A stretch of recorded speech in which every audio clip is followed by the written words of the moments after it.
All right, this is King Bucho. Welcome to BDA Boxing, the Boxing Debate Arena Open Lines show.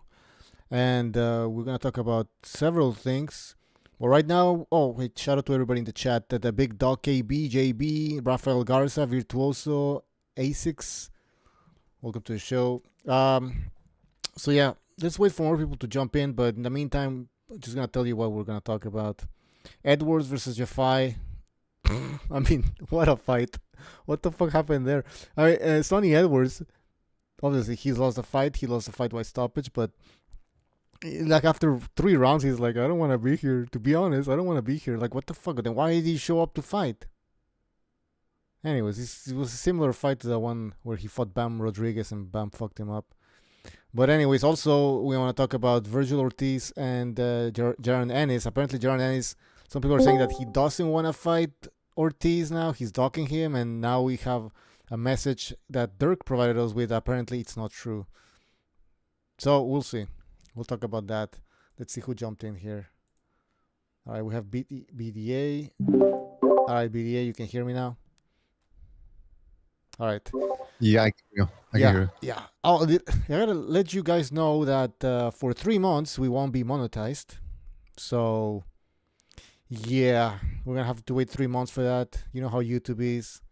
I think some shorts they didn't like them, but so what's gonna happen is that we gotta wait 3 months. No super chats, no membership program.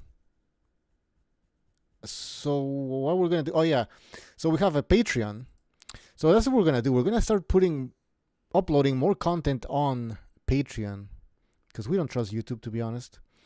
We're gonna do more shows here. We're gonna post the documentaries here on YouTube, but we're gonna post off-the-air conversations, off-the-air interviews, and what else? BDA fight analysis videos. They're gonna be on Patreon, and that's just for $2 That's absolutely nothing. You can give us more if you want. There's donate $2, $5, or $8. There's a few options there. Also, if you become a member of the Patreon program, you stand out on Discord because apparently you get a recognition on Discord. But yeah, if you want to help us out, go to Patreon. We're gonna be posting a bunch of stuff. We're gonna be also posting. By the way, guys, when we say we're gonna post on Patreon, a lot of the stuff on Patreon is gonna be free, so you can actually not even pay and just subscribe to Patreon. And so you can get alerts whenever we post any type of content. So just go to Patreon and subscribe. If you want to donate, you can donate. And yeah, we're gonna have most content. A lot of content is gonna be free. Some of it you might have to subscribe, but that's gonna be pretty much it, man. Like we're gonna start posting a lot of stuff on Patreon. So yeah, for 3 months, you guys are gonna have to wait to get those super chats in. But that's pretty much it. Anything else, BDA? Yeah, I mean, this whole concept of monetization is, we didn't really, as far as I know, we didn't break any ethical rules or anything, about things that you can or cannot say. But the whole thing about YouTube is it's very volatile. It's been happening to other people. They're demonetized, and then they got to wait reapply. So it's very hectic and dangerous to rely on YouTube for any type of money. Now, I also want to say that the donations, what they do is they end up helping us pay for the Blog Talk Radio, which is the phone calls, the phone lines. Being able to put our episodes on Spreaker, which also costs money. And what was the other one? There was Spreaker. There was well, there's 11, the one with the voiceover thing, and then we have the music one. the music. Yeah, so it covers. Yeah, it covers those costs. So just to let people know what the money goes into. It's not by the just way, going YouTube takes 30% of your money, guys. Every time you donate anything. But that's the other thing I wanted to say. That's why I wanted to say. That's why it's so hectic to rely on YouTube for money. But anyway, listen. The point is that this show remains the same. We never done it for money. It's just enough to cover the basics. So it will remain pretty much the same. Except for you guys, it's gonna be good because you're gonna get more content. Yeah, I'm trying to which find we should have been doing. Yeah. Anyway, yeah. Evening, gentlemen. Hey, what's up? What's up, Chief? I just want to say something about. Hey, can we talk about? Are we done with the business, Butch, or? Yeah, just what I like about the super chats is the messages stand out. So now it's like. Yeah, that's the thing. But I mean, we can still highlight the. Yeah, we can still highlight the interesting messages. comments. Yeah. We'll see how we do it. Can we talk about the Yafai fight? You want to talk about it? Before we get to the whole Boots Ennis drama, who said he's washed? What? I said that whole fight is a wash. It was just one-way traffic. I mean, I liked it, man. I liked Yafai's style. He came in. I mean, yeah, it was, but it was too overwhelming for Sonny Edwards, and he just announced his retirement. Good. He doesn't have it anymore mentally. That's what I want to see. I want to see a guy beat the career out of another fighter. After 3 rounds, he starts saying, "I don't want to be here. I don't want to be here." And it's like, yeah. I'm who like, says that? Somebody said in the chat, Jassar, I think he said, like, are we gonna witness another Oliver McCall type of scenario? Because it was weird. Nah, he wasn't even crying. Yeah, but yeah, at least it was honest. That's the most honest thing I ever heard a fighter say all year. You're right. No excuses. I mean, didn't Tyson say the same thing after the Paul fight? Did he? Like after the 3rd round, he said he didn't want to be in there anymore. Okay, well, he's 58 or something. So good point. I was just trying to say, right, bring up people. Right. I'm just like, hey, Chief, letting did you it know slide, that, Chief, did you know that while everyone was talking about Tyson Paul 2 weeks ago, Oliver McCall was going to fight a couple of days later? No, that's news to me. He did fight. I posted the link on YouTube. I posted the link on Discord after the fight happened.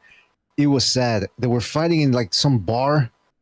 It looked like it was a bar where there's a centerpiece in the middle of there's this. It's very tight spaced, and they actually have like what's the word, mezzanines, but it's very, very tight. Like you can fit maybe 50 people in there, and they had a place where you can put a band. And in front of that stage where you put the band, that's where they put the ring.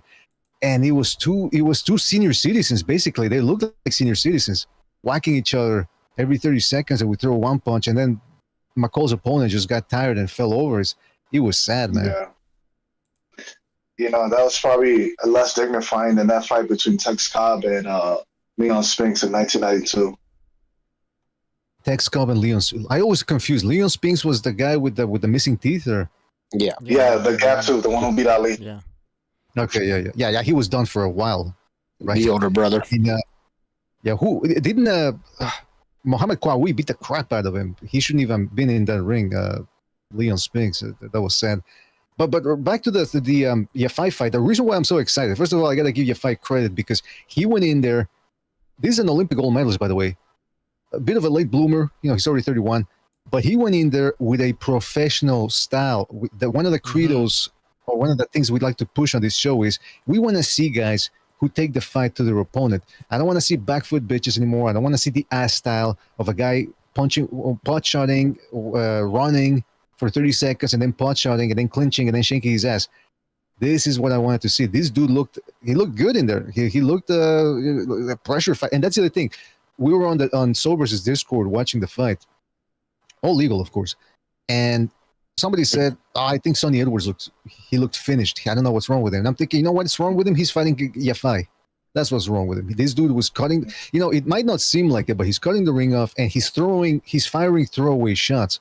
So he's always keeping, what's his name? Sonny Edwards busy trying to roll not counter punching enough.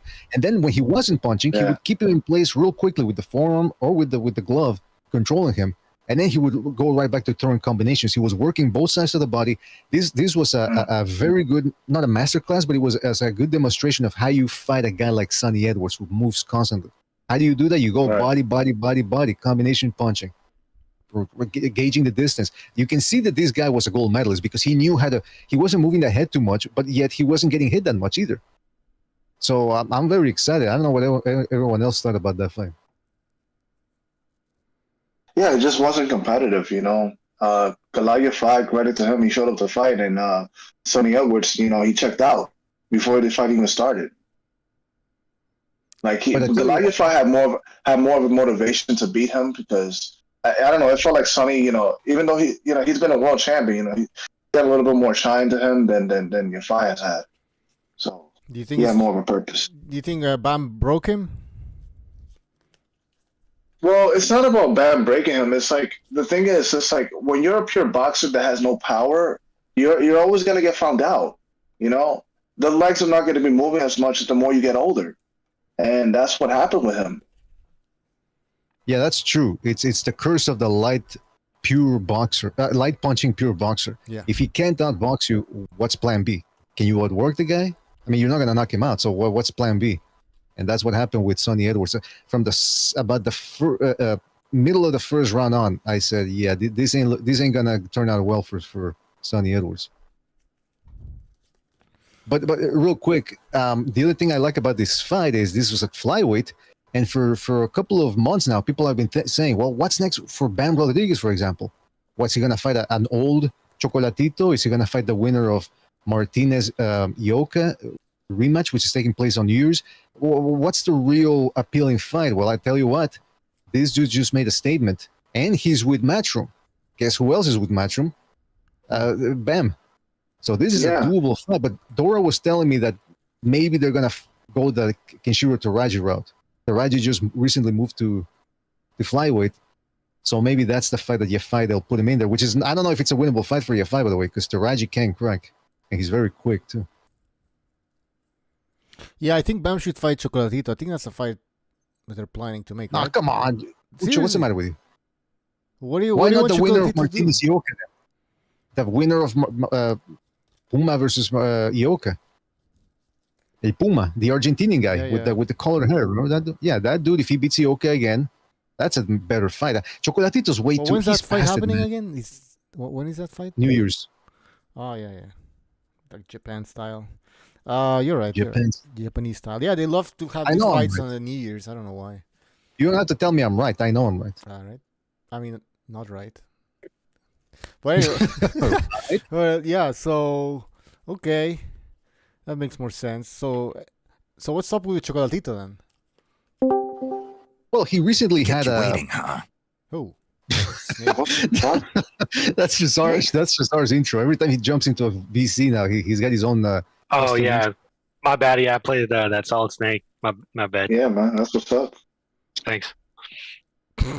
What's next for Chocolatito, Bucho? Well, he had a fight recently, and, Chocolatito's still a difficult proposition because he's got so much experience. But I guess a guy like Bam is starting to remind me now of Chad Dawson. Remember when Chad Dawson fought Glenn Johnson, Tarver, Hopkins, all these? He fought the senior citizens tour. I don't want to see that with Bam. I want to see him fighting guys his own age or close to his own age. Mm-hmm. And that's Martinez. That's Yafai. I mean, I don't want to see Chocolatito.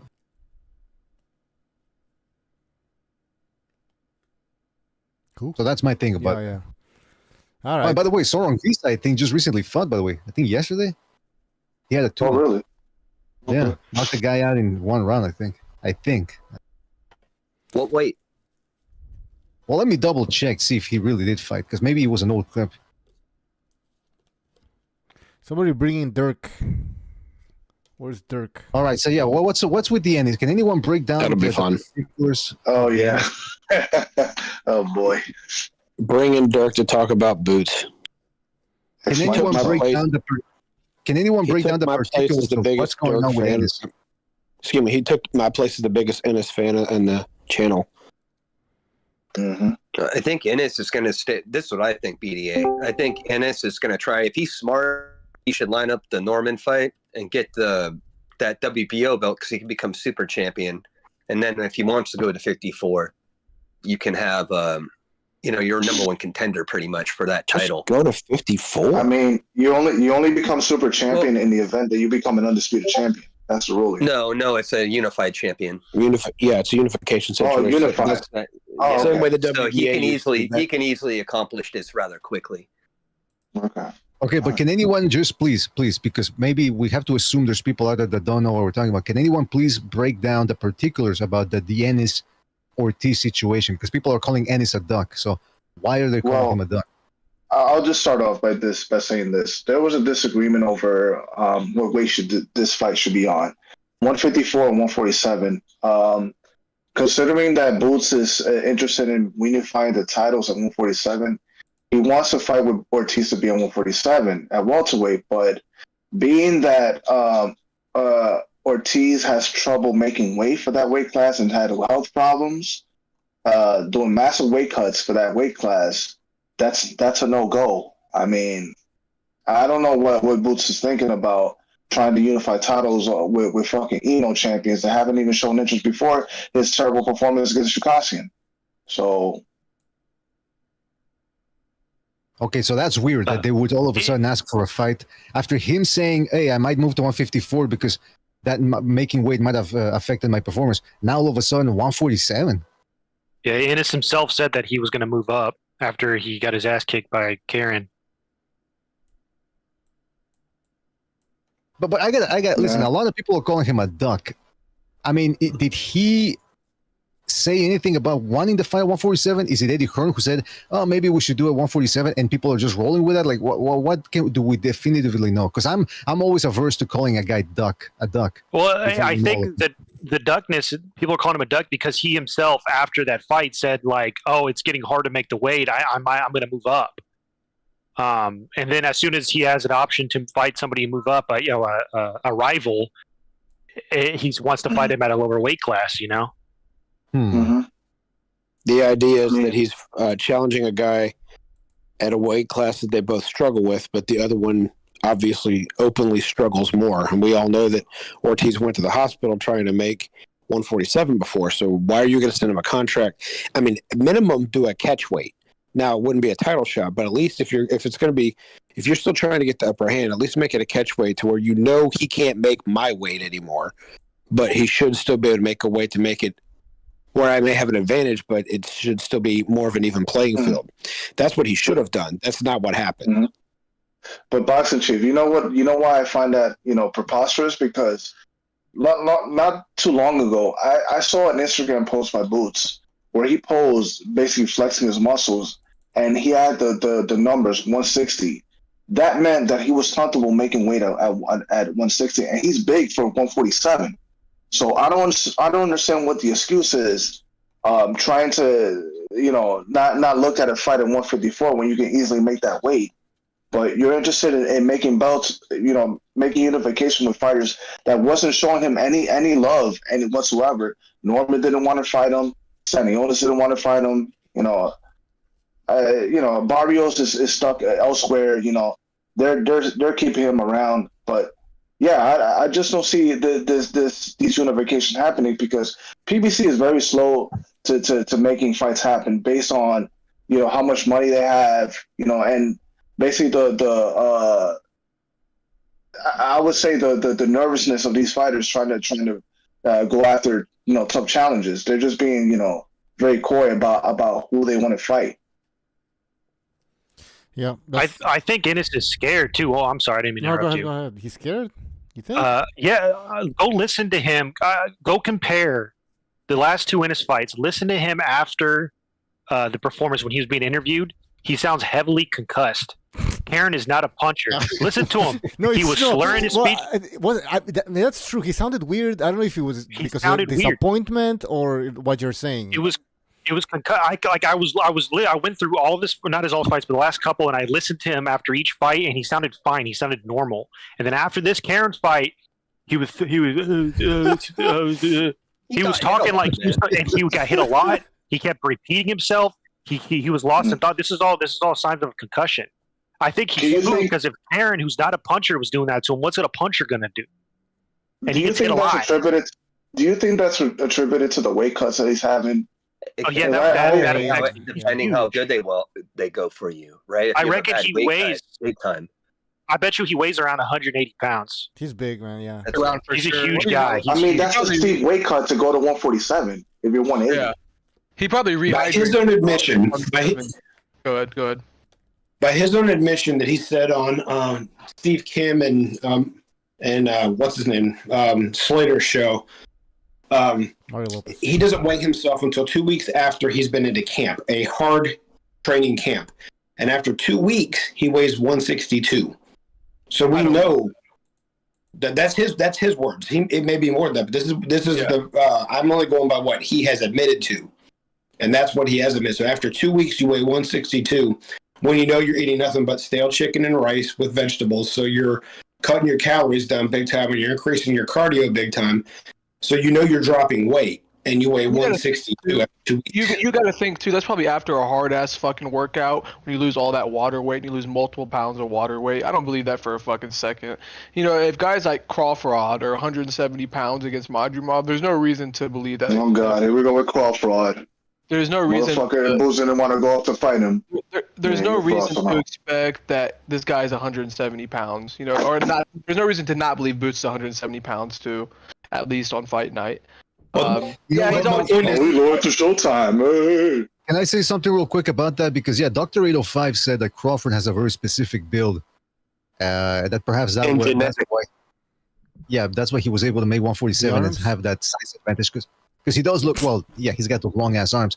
But Boots Ennis dwarfed Karen when they fought. And I've always, Thunderdome was one of the guys who was for years ago was saying how the fuck he believes that Ennis wasn't making weight. That's how big Ennis. So, yeah, you're probably right. He's a big 147 pounds. You could argue that looks like he could be a middleweight. He wouldn't have been making weight ever. Go ahead. Do you think he's bigger than Kell Brook? Because Kell Brook was fucking He was huge. Oh, yeah. He's bigger Hell than Yeah, Kell Brook looked a man. middleweight, dude. Yeah. Well, then Ennis can be a super middleweight when you look at him. Yeah, he's huge. Yeah, Boots could be like 6 feet, Yeah, he looks like, I think Boots is about 6 feet tall, right? Yeah. Yep, about like 74, 75 inches. He could go up to middleweight. He might He's listed at 5'10", so he might be actually like 5'9". Yeah. But Dora, you mentioned Crawford. Crawford. I was gonna call him Crawford. You mentioned Crawford. Yeah, Crawford. And at least he knows how to control range. Boots Ennis is defense. That's really. Yep. I mean, we can talk about the weight and him dehydrate. It's his defense. That's Of his main course. problem. He thinks he can. Yeah, roll he was with it. never gonna fight Virgil. That's why I knew whenever they were under, like, I guess, or they were speaking to each other, and I guess it was slated that they might fight. I always said, Virgil Ortiz is gonna knock this guy. I said it's time to man up. I said this on a couple shows ago. It's time to man up for him to get knocked out because I'm tired of the excuses about him being this boogeyman and all this shit that nobody ever wanted to fight him. And this is what happened. I mean, Crawford ducked Virgil Ortiz. Boots ducked Virgil Ortiz. Nope, It's wrong. like, Wrong. no, I'm not. How am I wrong? Wrong. Turkey Wrong. offered to fight. WBO said that. No. Okay, so he was listen, offered I'm gonna go ahead and he was offered a volunteer defense. No, Virgil, and he said no. Crawford never had a fan base. Motherfucker never said anything about you fighting Crawford. Stop being Motherfucker went up. Crawford would have priced himself Come on, out. man, keep it real. Keep it real. Virgil Ortiz was already as big of a name as Crawford was at that time in the division. No, the fuck he wasn't. Nobody was even talking about this dude. Tens of What the fuck you talking thousands of about? people going to his fight. Who the fuck is tens of thousands of people? He was already as big of a name, and You don't know what the fuck you're talking about. 80% of the money. He would have been asking for 80% of the split. The fight would have never happened. He would have priced himself out. That's what he's trying to do right now. That's why he's ducking Virgil Ortiz again. He's been ducking that guy for Motherfucker years. moved up, He was and he always still gonna hasn't price even called out his himself name. He was always The going fuck to you price mean? himself out. He was The always fuck going you to price mean? himself out. What are you talking about? Turkey just said that fucking Crawford doesn't want to fight Virgil Ortiz. He's a duck, dude. Because he's at the He don't Canelo. wanna fight him. He don't want to He's fight at the Canelo, so what? He wants to sell his ass to Canelo. So that's what you want to see, right? You want to see him sell his ass to Canelo? Let him do it. I don't give a fuck. Fine. Okay, so you have excuses for that hype job when he loses. Okay, that's fine. He doesn't want to fight someone in his own weight class because he gets knocked out by Murtazaliev. He did already. And he gets knocked out by Boachuk, Murtazaliev, and Virgil Ortiz. He fought the weakest link, and that guy was smaller than him, dude. Who was the weakest link? Madrimov. How was Madrigal the weakest one if he was a He champion? is. No, he was a fight, dude. He won a vacant title, and he doesn't have any wins against top 10 fighters in the Ring Magazine in that division. He's never fought a top. Neither is Bolchuk. Neither is Bolchuk. So what's your He fought point? Virgil Ortiz. A lot of people thought he won that fight. Yeah, Ortiz lost that fight. We talking about he beat Ortiz lost that fight. he beat Brian Mendoza. He was like another rated as the 5th or 6th best fighter in the division. He fucking destroyed Brian Mendoza. Brian Mendoza. What does that have to do with Yeah, he was a top 10 fighter. Mendoza knocked out the fucking tall ass dude. I can't think of his name at the moment. Fedora. Yeah. Dora, yeah. The towering. Which that they should make that fight. Fedora versus Ortiz. He's the one that's after that fight. Inferno. So, Nah, I think What I like about you don't want Crawford to 154. get smoke. Go What I ahead. like- Go ahead, BDA. What I like about 154 is no one's safe. Crawford almost lost to Madrimov. Ortiz almost lost to Boychuk. Boychuk already has a loss. Even if you think he won against Ortiz, he has a loss too against Adams. Zhu just got fucking sent to the nether realm. You got this new Russian monster. But you never know, whether he's beatable or not. Who else am I missing from 154? Ennis, if he comes up, he's been sort of exposed at 147. So no one's safe, man, in these weight divisions. That Cuban I agree. That's prospect, the best that division of Cuban boxing prospect. right now. We talked about that Cuban prospect earlier, B-Day, Tatis. who? He's at 154. Yep. Yoenis There you go. Tatis. There you go. That's Oh, another good Yoenis Tellers. Yeah, he's good. But so hold on. So to clarify with Dora. So Dora, you're saying Crawford, you're not all that sold on him still at 154. No. Are you kidding me? He fought a guy smaller than him after moving up in weight, and he went life and death with that guy. Do you think and he won or arguably lost that fight? I scored it a draw. I legit had it 6 rounds apiece. So, Mm-hmm. yep. I mean, you I gotta didn't give think Madrigal credit. Like it's not so much the He hasn't size. done He's anything very yet. knows We'll see how he looks against Boachuk. I think he's knocked out by Boachuk. Okay, did he draw against Crawford? Isn't that a half accomplishment? Yeah, but Crawford has never been that good either. Like he's a good fighter. He's great. No, but he's been good. He's been good, but it's like He's been I overrated. don't know Yeah, about he's a great overrated. fighter. Yeah, he's a great fighter. But name me what fighter Crawford ever fought that did anything in boxing after Crawford fought them. So, because he never fought nobody. Oh, so Yeah, name me one I fighter guess that had one big win. Who at 154 has a better Okay. pedigree than Crawford? Well, Jermel Charlo doesn't fight there no more. Murtazaliev, because that's to be knocking out Tim Tszyu in 3 rounds is better than anything Crawford's done at the weight class. That's a fantastic KO. If you really look at that fight, none of us expected that. Nope. That was crazy. I think Montesalvo was overlooked and not that he was disrespected, but like there's not much tape on him. That's what probably the Yeah, and now also Stu another reason why I campaign. don't like these most of these Crip fans and shit. You have a close fight with fucking Madrimov. Could have went either way. It goes your way. Whatever. It's in America. You're built as the BLM hope, pound for pound #1. And then Crawford goes on Twitter and says he won't go win shit. He won't go win shit in a fight that he very well could have lost. It doesn't I don't even know what the fuck you're saying, man. What he's Bro, saying? bro, He wasn't gonna win shit. He wasn't gonna win shit. That's what I was saying. Oh, okay. Joe. Yeah, he won't go win shit. So I was saying he's not rematching Madrimov. He's not gonna fight Murtazaliev. Never mentioned this guy's name. Turned down Virgil Ortiz. Probably won't even fight Boots, who, Boots could even win that fight because that guy's so overrated. And won't fight Boachuk once he dominates Madrimov and smashes him. So, I don't know. I mean, he should just retire. If he's not gonna fight the best in his division, Yeah, just retire. That's fine. Just I I retire. agree. Don't hold up the I think we all division. agree with that. But he's looking for a big payday, but that's his. That's a lot of fights for He's the division. just trying to sell his ass. I'm tired of it. Like, we gotta stop talking about this guy because he's not gonna be in a competitive fight, and there's no point talking about him. Bray says you're cringe. Okay, I guess. You don't think The they'll thing that I line up like the Canelo fight? What was that? Go ahead. I think You I don't speak they'll try truth. The Big Canelo Show. fight for him? Alright. I'll bet you they try it. I mean, We'll see. when it comes to Crawford, it is suspect, or not just suspect, but peculiar that a couple of months ago the Sheik said, "Well, I don't know if he wants the Ortiz or Ennis fights," and I'm thinking, why wouldn't he? Like, he talked for a while with Crawford in the build-up to the Madrimov fight, and I have to assume post-fight as well. Why did Crawford tell him that would lead the Sheik to say he doesn't want. He probably doesn't want those fights. Is Crawford being vocal? No more. You don't have it. No I wonder more. if he's gonna get a lot of money. He'll get guaranteed $10 million probably. This guy's been overpaid his whole career.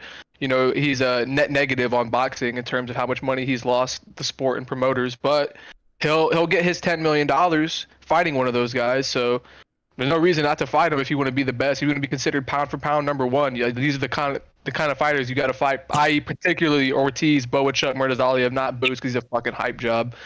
But this is what you want to be considered better than Usyk, Canelo in a way. These are the fights you got to take.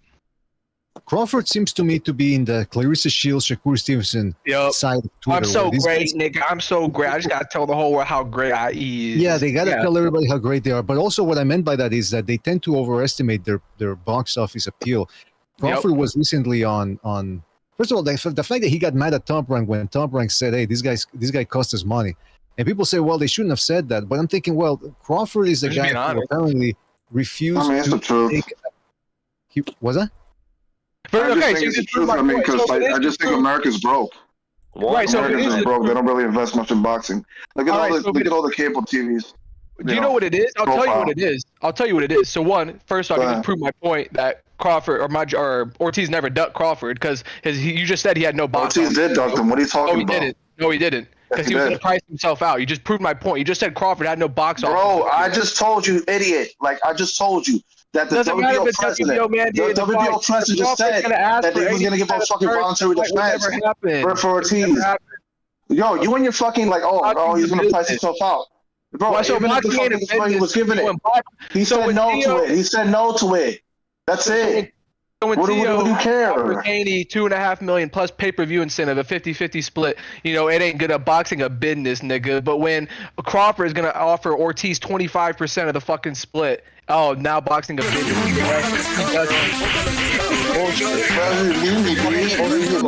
Look at me. Let me do fucking Okay, fucking actions. I got an idea. Boom. I got an idea. Virtuoso. On the record, what offers were sent and what particulars do you know about said offers from Ortiz's camp to Bud? None. Okay. Now, Dora, what do you have to counter that? Well, when the WBO and these sanctioning bodies mandate the fights, they usually give 75% of the purse to the champion, 25% to the challenger, 25 to 30. And that's just an objective fact. And you compound that with the fact that Virgil Ortiz was selling out tens of thousands of tickets as a contender at that point. He was a contender, no longer a prospect. We were talking about go look at where you fought. You can figure out how many they fought. You can figure out how many people he fought. What do you mean, dude? Stop playing that. Is there commission data? What you're doing is you're playing stupid. You're playing stupid. Is there commission data on that? Oh, you're crashing out, buddy. As soon as I challenge your position, you get mad. Look at you getting mad now. Dude, over Look at your bitch 10,000 ass. people went to that. You don't know shit about boxing. Stop playing fucking stupid. Stop playing stupid. What are you getting? You know what you saw? There was a fucking. It was all just loaded up, man. He has no power. Virgil Ortiz brings people to his feet and fans. He has it. He has it. Look at his fights. Kavialaskas, Boachuk. He has it all. So Crawford would have never given Virgil Ortiz a fair fucking shake in the negotiation table, and you know this. Why they didn't talk about it. Now Crawford's in a position where he's supposedly the best fighter on the planet. He has an ability to fight Crawford for 10 million, 8 figures, and he's not going to fight him. He's told doesn't he want Spence though? He will not negotiate with Virgil Ortiz, and he has the ability to make $10 million. Yo, doesn't Ortiz want Spence though? Is it not true that Spence wants Ortiz though? What's that matter? That Ortiz wants Spence. Why are we talking about Spence? When would you say that? Because he talked about fighting him. Okay, so what's it matter? He said he'll fight anybody. So what does it matter? His terms. So what does it matter? Why they're not making the fight? Why they're not making the fight then? Crawford does not want to fight Ortiz. This is coming out of his own promoter's mouth. You can't refute that. Virgil Ortiz has box office appeal. And neither does Ortiz. Okay. He wants to draw and he wants Spence. He accepted his terms. I know the truth hurts.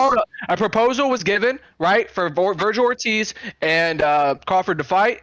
Virgil Ortiz accepted his terms. Crawford did not. Okay? The fight would have never happened 3 years ago because Crawford would have priced himself out.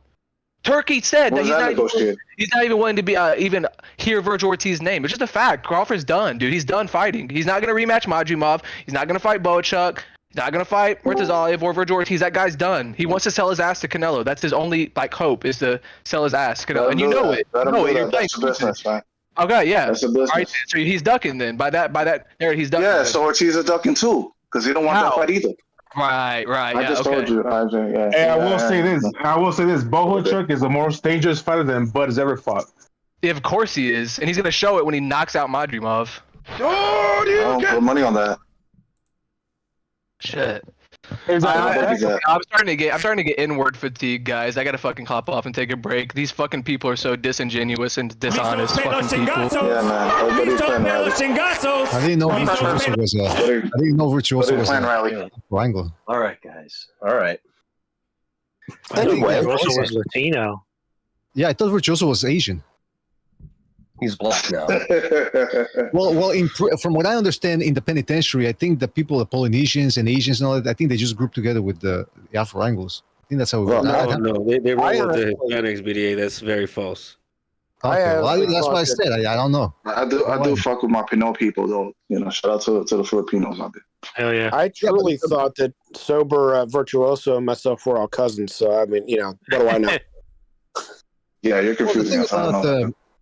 Going back to the Ennis thing is, look, listen, Jaron Ennis, Shazar brought the point that he believes that Ennis sounded concussed, and people could say, well, wait, I mean, Karen is not a big puncher, but that has nothing to do with concussions. I mean, right. if you're getting your head shaken up from side to side, that causes whiplash, that causes the brain to hit the skull, and that's what causes trauma. So he ate a lot of the shots in that one.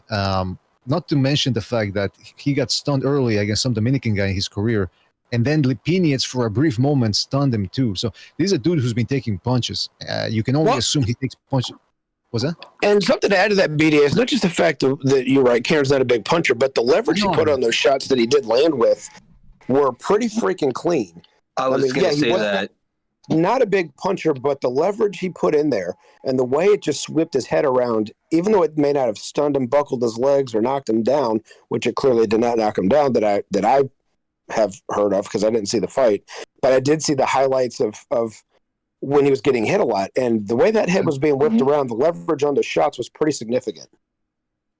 That's why I say that. No, I was just gonna say that Boots is lucky that Cameron isn't a power hitter. Because listen, I used to see Thunderdome fight film analysis on this shit, and there's only so much that Boots can roll punches off, and he just can't. So if he goes up to 154 and faces a menacing puncher like Ortiz or Boachuk, or Murtazaev, that could be a problem. So they got to go back in the gym, or at least make an adjustment as far as training is concerned, to try to fix all that shit. Well, he doesn't move his head. Yeah, he doesn't. He doesn't. He relies on his fucking feet to do everything, and he gets tired towards the end of the fight. That's what you're seeing right now, in my opinion. And when you're tired and people are hitting you, it hurts way more. And I think Karen actually, in a weird way, I think he changed his. Did you guys watch the first fight? Sure. Yeah. Okay. In the first fight, I thought he kind of was more trying to get to the target quickly. Like he was just trying to get his hands on him. In the second fight, you can tell he was sitting down a little bit more on it. And he was making a point. And I thought this was a big mistake for Boots to even have that rematch. I thought it was kind of unnecessary. But this made it worse because he looked really bad in that. He was getting I thought Karen whooped his ass, man. Yeah, he was getting fucked up. Just a matter of fact, he whooped his ass. But can I say something about that? Yeah, listen. First of all, shout out to Thunderdome, by the way, in the chat. Who, like I said it before, Thunderdome was calling out Ennis years before. I'm talking 2022, 2021. So shout out to Thunderdome, and don't forget to hit the like, guys. Hit the like. Hit the like. We'll end the show. Perhaps one of the reasons why Ennis was able to take Karen's flush shots in the rematch is because of the size advantage too. I mean, I don't know. I mean, maybe that it's plausible, highly plausible, because he looked much bigger than Karen. The other thing is, people said, "Oh, well, he looked bad against Karen the first fight because Karen ran." Well, this time he didn't run, and he looked even worse. So what's the excuse? Because I've heard people say, well, Jaron Ennis can change the way he fights. Like if he fights Ortiz, he's going to fight different. I'm thinking, is he really? Because when he fought Villa hits harder perhaps than Karen, but it's also way slower. Ortiz hits just he hits about as hard as Villa, and he's quicker handed than Villa as well. He's not a slowpoke. So people keep making the argument on Twitter because it's true. Look, it's two sides of the same coin. Yes, Ennis looked like crap against Karen, but Ortiz struggled mightily against Bohachuk. However, Bohachuk kept coming, throwing a lot of shots, and even then, it's not like he was just teeing off on Ortiz. So Ortiz actually has good defense, and I don't see Ennis. I don't see Ennis really being the slip and slide type of guy who can stand in the pocket, make you miss and make you pay. He did it against Villa, but I don't know if he can do it against Ortiz, who's a much better fighter. No, but you got to remember, Bohachuk's a different level than Villa. Villa came out of nowhere. He's a one-hit wonder that beat some dude that lost to fucking Santillan that lost to somebody else. You know what I'm saying? Like, he's a one-hit. I don't even think he beat Ellis, by the way. That was a very close fight. Yeah. I was surprised they gave it to Villa. Yeah, but Bohachuk's been in there. He beat Ellis fairly easily. I think he did that. Ennis fans love bringing up Villa. Nobody knows who the fuck this guy is, dude. If you look at his boxer record, Villa was so easy to hit because he's fast with it. Like you can't compare Villa with Bohachuk, bro. Yeah, well, that's what I'm saying. Like people, Villa's got an attractive record, but all of his knockouts and his wins come from the local Colombian circuit. He never, as soon as he left Colombia and started fighting in North America broadly, he got his ass handed to him. And on top of that, this guy. I'm sorry? On top of that's a different weight class as well. Well, for sure. But I'm just saying, like Ennis fans love using this guy as look, he beat Villa, but Villa ain't shit. He just got knocked out by my fucking my ice cream man, dude. I'll tell you the truth, bro. As far as Ennis, I've never seen nothing that really stands out to be like a super elite fighter, bro. Like from the eye test that I see, because really we can't go off of resume because he hasn't fought anybody. The best qualities I could give to Ennis is he seems to be a powerhouse on the inside. Like he seems to have good power with the inside shots. You know, nothing else. His punches are too loopy. Yeah, but when he fought, what's his name, Karen, on the second fight, his best work was on the inside with his power punches. That's when he was getting to Karen and shit. You know, fucking. Other than that, yeah, but I don't see him being this mastermind in the mid to the outside range defensive wizard or like fucking this pressure fighter or this great boxer. Like the only thing that puts him on the world level is his inside power punching. So I feel like for him to really like be great, like he needs to improve on that game, working his defense to get good to not get caught coming inside. Right. Because I still believe I think Virgil Ortiz has a better mid to outside range game, and I think he'll chew him up from the mid to the outside range. I don't think Ennis has the balls to keep trying to push towards the inside against Virgil. A couple things here. One, we're dating back to when earlier in the show we're talking about the 154-pound division as a whole. It's now finally full of a bunch of guys that if they actually do fight each other, we're not back with what Charlotte was fighting, of a bunch of talented, underachieving, hot and cold fighters. So far, most of these fighters have shown the fact that even Zoo can show the fact that if the right opponent's in front of him, that he's going to be a force for some to be reckoned with, but not all. Obviously, he can be beaten, but he's there too. You got to take a risk in order to do that because he's a strong guy. But either way you look at it, he's still he's not. When he's on, and when he's off, it's because the other guy was better, not because he had a bad night. Having said that, Boots is almost 28. If right now are at 28, we've already seen the guy that's going to be able to change and improve.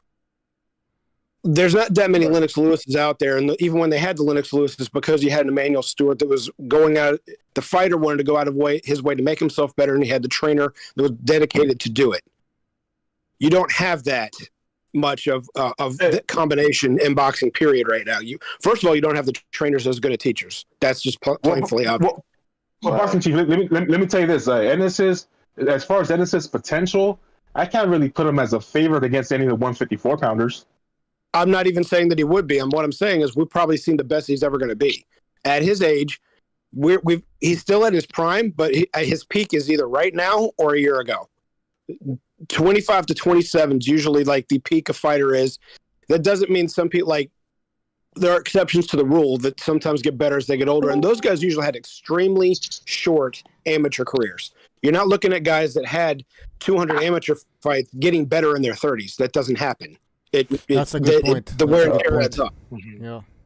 Ray Leonard had 200 amateur fights. He got worse as he got older. Pernell Whitaker, Oscar De La Hoya, these guys hit their 30s. They had hundreds, plural, of amateur fights. They didn't get better consistently after they got towards their 30s. I don't know Ennis' amateur record, so I'm not going to say that he fits in there. But on the typical, we're probably seeing the best that he's going to be right about now. Yeah. Everyone can try and say his age all they want to, but look at Spence. Everyone thought, Spence still got time to get better. He never did. Tank's got time to get better. Tank still squares his feet. He still fights. He still throws from his chest. He's every flaw that I've ever named of his, he's still got. It's just nobody's able to take advantage of it. That doesn't mean those flaws still aren't there. Yeah, but see, every top fighter has an attribute that you can give to them that makes them on that world level, on that high level. I can't really give nothing to Boots. Boots has always been this big dude that's fighting smaller dudes. That dudes that don't have punching power. So A, we don't really know his chin against somebody his own size. B, I can't say he's this super pressure fighter, killer instinct dude. He's not. He takes his opportunity when it comes across. But like I've told you, the only attribute I can give him is his inside power punching game. That's all I can I'm saying that he's an underrated body puncher. He does he sets good traps when he does that. Right, he does. Let me cap off what I was going to say for a second, real quick, like this. Ennis, even though he's not the same quote unquote style as a lot of the other American fighters, especially the African American ones, still has the same problem. They rely on their feet with no head movement. If you go after them, especially once their legs get tired, and throw combinations, and they'll back straight up more than they'll use an angle. And when you do, you'll catch them because they don't move their head. Haney doesn't, Tank doesn't, Shakur doesn't. I don't care what Dirk says, because I see him there. I know he's about to say something. And Ennis doesn't either. These guys don't have great head movement like the guys from the generations before them.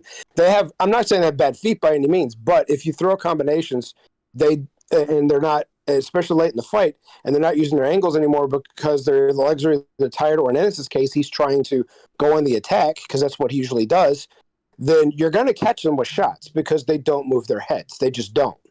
Single punch, they might be able to parry, block, or slip. But you throw a combination, they're going to get hit. That's it.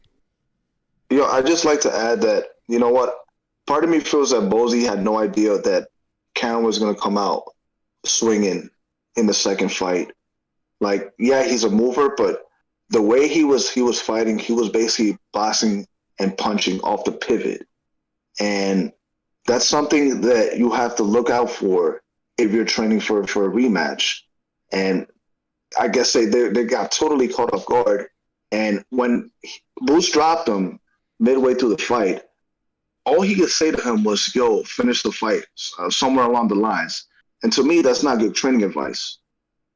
But it also shows you the fighter. Let me say something about that, because Chief was talking about the adjustments and can a fighter change his can a cheetah or a puma, whatever, change its spots, a leopard.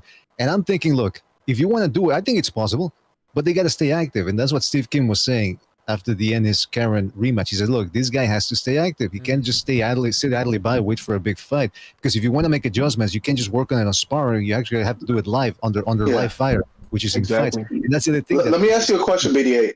Let me ask you a question. His trainer. Let BDA finish. The people, like you guys mentioned, that the trainer was a problem too. Just he was on Teofimo Lopez senior level. Knock him out already. What the fuck? And look at Teofimo Lopez now. Finally, he's starting to branch out and get some different trainer under. What's his name? The fat guy. Reynoso. Eddie Reynoso. Yeah. Mm-hmm. Eddie Fatnoso. Yeah. You need a different look after. Think about this too. I don't think a father, for the most part, training your son is a good idea, because there's a different relationship that goes on with that. Your dad's always right, correct? And what if he's teaching you something that's not working or it's bad? And back to what you're saying, he's out of fucking advice at some point of the fight. It's just knock him out. You're like, well, no fucking shit. That didn't occur to me. That ain't. You know what's dumb about Teofimo and his team, bro? A couple of months before we won Eddie Reynoso, that dude was with his dad on Punch Drunks Live, and they were talking shit about Eddie Reynoso. I remember I was listening to the live, and he was saying that he's like, I remember his dad was saying, "Oh, Eddie Reynoso has his his fighters just doing the same drill over and over, this and that. He's like, not me. We teach all these different punches, this and that. And it's funny because right after that, they brought up Bruce Lee, and I fucking commented on that shit. I was like, how ironic is it that wasn't there Bruce Lee that says, I don't fear the man that fucking practices a thousand different punches, but practices the same punch 1,000 times. Yeah, like it's so fucking ironic. Or just the one technique that perfect your technique. Yeah, that's I agree with that to an extent, because if you have 1,000, like just say if you had like a 1,000 punch selection, which we all know it's impossible, but just say you had that, or one guy can throw like a really hard like straight cross. The guy that throws a really one hard straight cross is going to get your ass. Bro, how ironic that was made me feel like these motherfuckers have like some negative aura around them. Like they just have bad luck on them. Teofimo and his dad, these motherfuckers have like some bad juju around these dudes. You know what? I don't believe in bad luck. I don't believe in black clouds hanging over. So I believe you make your own choice in life. And the Lopez's, they started their bad luck when they tried to get away from Top Rank, go with Triller and get more money. That was the beginning of the. I mean, it was going perfectly for them. They beat Lomachenko. Everyone was high on the guy. He had Fighter of the Year honors, and then he wanted more money. Greed. Got too big for his britches. Yeah. Yo, so BDA, just to go back on Boots, right? You talked about waiting around for a big fight. Do you think that Boots is going to get a unification at welterweight next year? Well, that's a great question. Or there's no fucking punch. Sorry. But real quick. It's a great question because I've heard people say, and I want to get to the bottom of this Ennis ducking thing. Is he really ducking? Because I don't know. People are saying he is, but I've heard that before, and then it turns out it's fake news. But in regards to unification, I think he should just move up to 154 because what else is going to trump a fight against Ortiz or a fight against Madrimov or against Crawford? What else is going to trump that 147? What, a fight against, what's his name, Norman? A fight against Barrios? Leverage, BDA. If he has 2 belts at 47, he goes up to 54. Then he's still just a contender. Then he's still just a contender. When you vacate those titles, you've got nothing. Yeah, but on his resume, unified champ. It's just to tidy up the resume. That's all. Yeah, on his resume. Yeah, on his resume it will say 1, I have more belts than Virgil, and then 2. Okay, 2. I sell more I sell more tickets than Virgil, so I deserve a bigger share of the pie. It depends on where the fight is. Based on where, though? Like, in what area? Yeah, in one area. I've been to a couple Ortiz fights, and he sells dude, he's got star power, dude. He sells 10,000 plus everywhere he goes. Texas, California, it doesn't matter. He's very popular here in Texas. Virgil Ortiz is a bigger name in the United States than Virgil Ennis. It's not even close in terms of ticket sales, live gate, all that shit. Duran only can sell. I know you don't like when we use. We don't like when we use the social media thing, but social media is a good barometer of how popular a person is. Not for it. Dirk, you know better than that. If that yes, it is because it's free. Wait, let me finish. Let me finish, please. I promise I'll land this plane. Social media is free. Literally, your grandmother, your grandpa can make an Instagram account. Bro, you can buy bots for like a couple dollars. Okay, but if a guy has 300,000 more followers, all those are not bots. Bro, you were arguing like a woman right now, bro. Oh, he's got more followers on social media, dude. Yes. What does that have to do with ticket sales? That has nothing to do with boxing. Money, yeah, with the fight itself, exactly, bro. That's women's shit, bro. He does better ticket sales. He does better ticket sales too. Why does he doesn't? Well, Dirk, put those numbers up. Last fight, they were walking out before the end of the fight because they were so disappointed in his performance. Whatever. Well, I mean, Virgil didn't have a great performance. People were leaving before the end of the fight. Who got dropped 2 times last fight? Who got dropped 2 times last fight? Pretty sure it wasn't. He fights people. That's what happens when you fight somebody that's high caliber. Yeah. Whoa. So Virgil Ortiz should be easy work then, right? He should fight him. Exactly. He's ducking because he's been ducking. Boots been ducking Ortiz for years. He priced himself against Norman. I said this for months. I said months before before Boots blatantly ducked Ortiz that Boots and Matchroom and Eddie Hearn priced themselves out against Norman. Everyone was fucking dick sucking Boots, saying Norman ducking and all this nonsense. I was one of the only ones saying Boots has been ducking the entire time, pricing himself out, and now look who's right. Now look who's right. Look who's right now that he's ducking Ortiz. Look who's right. Hold up. That's what I said. Canelo ducked Triple G. He ended up beating him. Okay. Floyd ducked Pacquiao. Ended up beating him. And Shane. We don't want to hear that shit, bro. We'll see what's left. You're right. Boots is like Manny Pacquiao and Floyd and Canelo. I can't believe this guy actually thinks Boots has a chance against Virgil Ortiz. That guy doesn't. He's gonna get knocked out in 6 rounds. He was getting beat up by fucking Karen. He was getting pushed back by Karen. This guy's not a puncher. Not even at the high domestic level, let alone world level. This guy can't punch. You act like Virgil doesn't have flaws. Virgil's not this perfect fighter. That's not what we're saying. We're saying he'll outlast him and knock him out in 6 rounds. Okay, we'll see. We already know he will. That's why he's ducking him. He's never gonna fight him. I got a question to Dirk because we as usual narratives change in the middle of the subject. We were talking about star power. We weren't talking about skills and skill sets and who would win. So what does 2 knockdowns in the last fight have to do with drawing power? No, because they were saying. I mean. Because they were saying what? They were talking about drawing power. You're the one that brought up the knockdown. So how does knockdowns have to do with drawing power? They said that Booth didn't look good his last fight. Well, Virgil didn't either. That's all. The one that brought up that was you. They brought up drawing power. That's exactly what I did not. I did not bring up. I did not bring that up. Yeah, you did. You said which guy got knocked down twice. Yes, you did, Dirk. You said which one got knocked down twice. One of y'all was saying Booth looked bad against Karen, so that's why. Bro, he did. He was doing one. He did. He did so bad. People were leaving the fight. People were leaving the fight, and he was getting booed in his hometown. Which is what that conversation was about, because that's about drawing power. You're the one that went off on style and everything else. So I'm asking you one more time.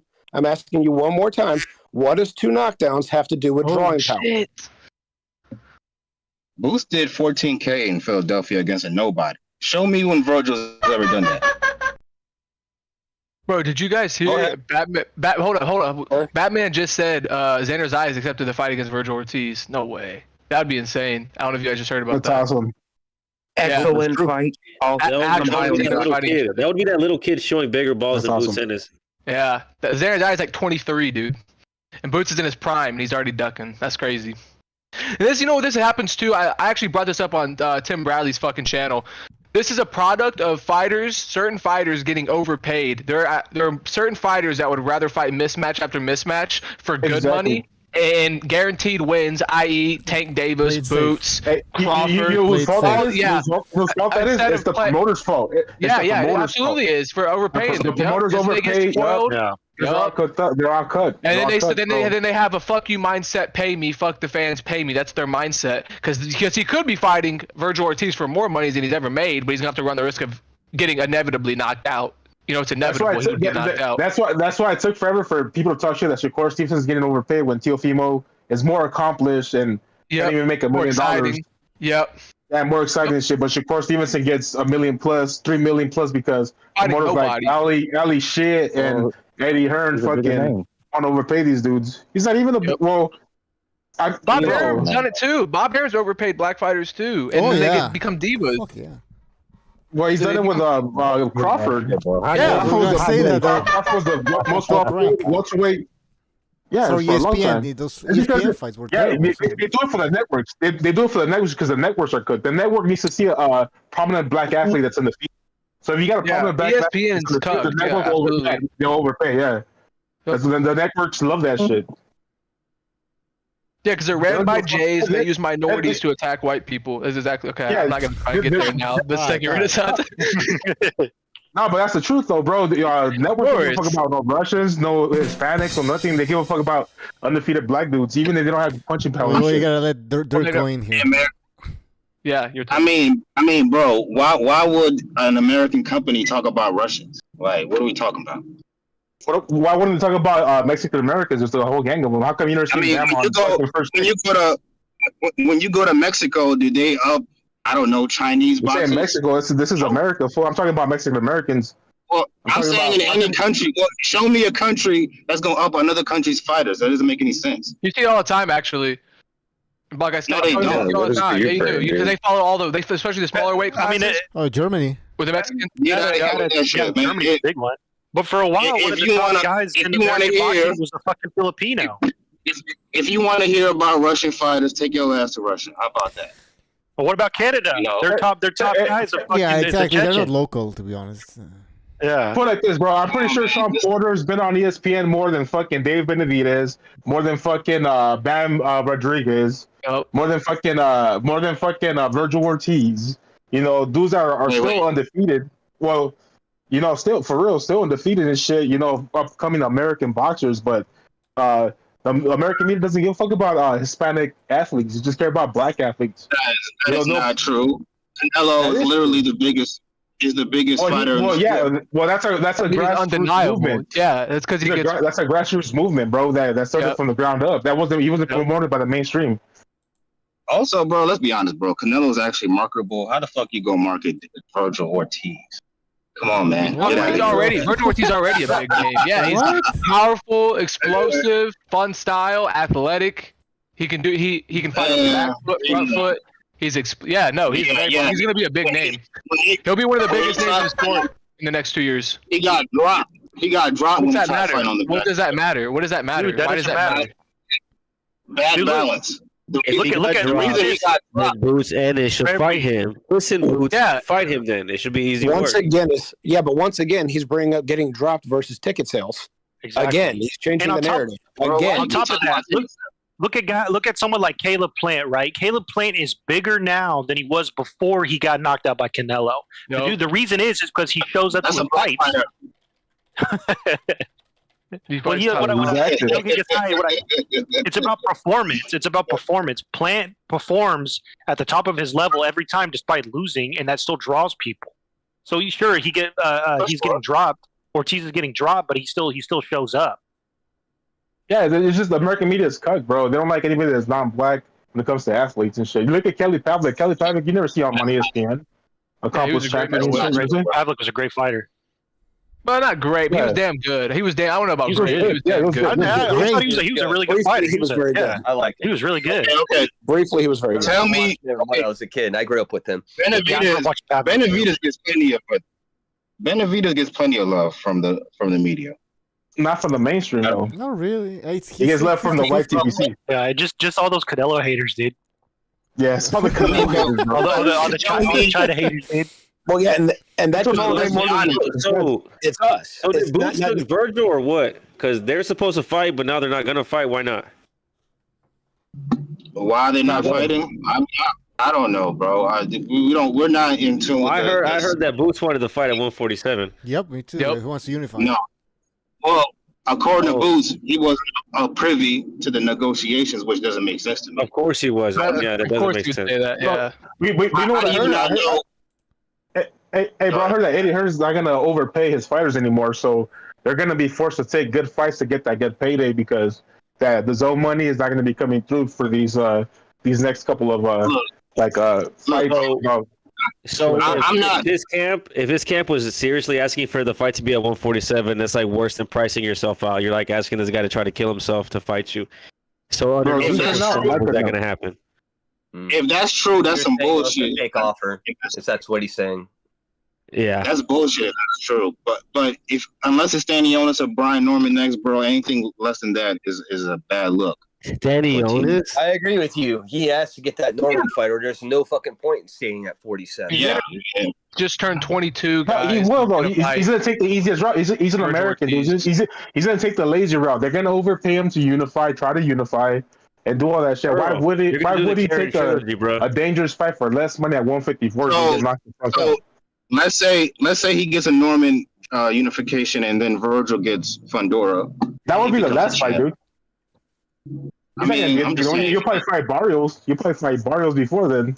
He'll definitely fight Barrios before Ortiz.